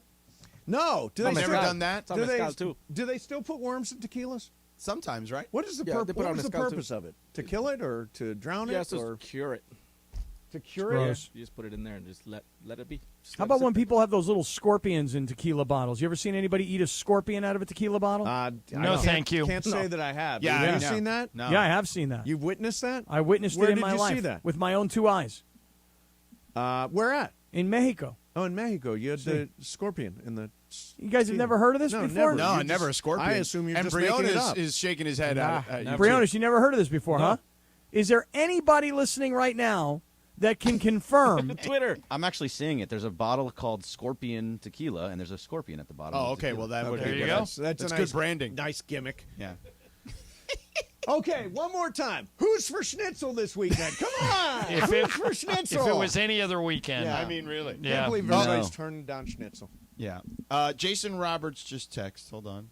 He said there's scorpions. George, you should definitely bring Michael Thompson a bottle of tequila mandala for his fiesta. There you I'm going to go. bring 2 bottles. No, you are I don't not- think you guys understand. This is going to be by far the most people Michael's ever had. Oh in my his God, house. for sure. Is he it- is He's never. a hermit. He has never invited people to come over to his, Should and we- his house is Should spectacular. we all wear sweatpants in his honor? Oh, that would be funny. Zubaz. That's a good idea. Oh, That would be funny. Everybody wears sweatpants to Michael Thompson. Wait, do you see it? It's right on the ocean. Yeah. He's got a big pool. He's got a putting green cap. Nice. Yeah, it's great. Can't wait. Yeah, Can't I'm wait. Now, excited I feel for it. like George is now holding out on my invite, you know? Oh, that's right. Yeah, so I have to send this. No, he'll tell you. He totally forgot about you, and then George went to him and said, hey, what about Cappy? And Michael right. Thompson said, right. okay. I send feel him like the I shouldn't even go. information. I feel like I should definitely not go. You're an afterthought. Right. You're an I afterthought. wasn't really He truly doesn't invited. have your number. Yeah, it's weird. We don't have each other's numbers. Yeah. There's times I want to text him, and I'm like, I go to text. You know, it's funny because I have a buddy of mine in real estate, and his name is Michael Thompson. And I have texted him several times thinking I was texting Michael. And then he'll get back to me and he's like, Are you sure this is for me? Because I don't really care about the Lakers. Yeah, there you go. All right. Hey, we're done. But the party continues. Party, oh party. And stupidity. And stupidity on the way. We're back tomorrow at 1. Coming up for you now, Shadano and Cap on 710 ESPN. Shut up, Mason.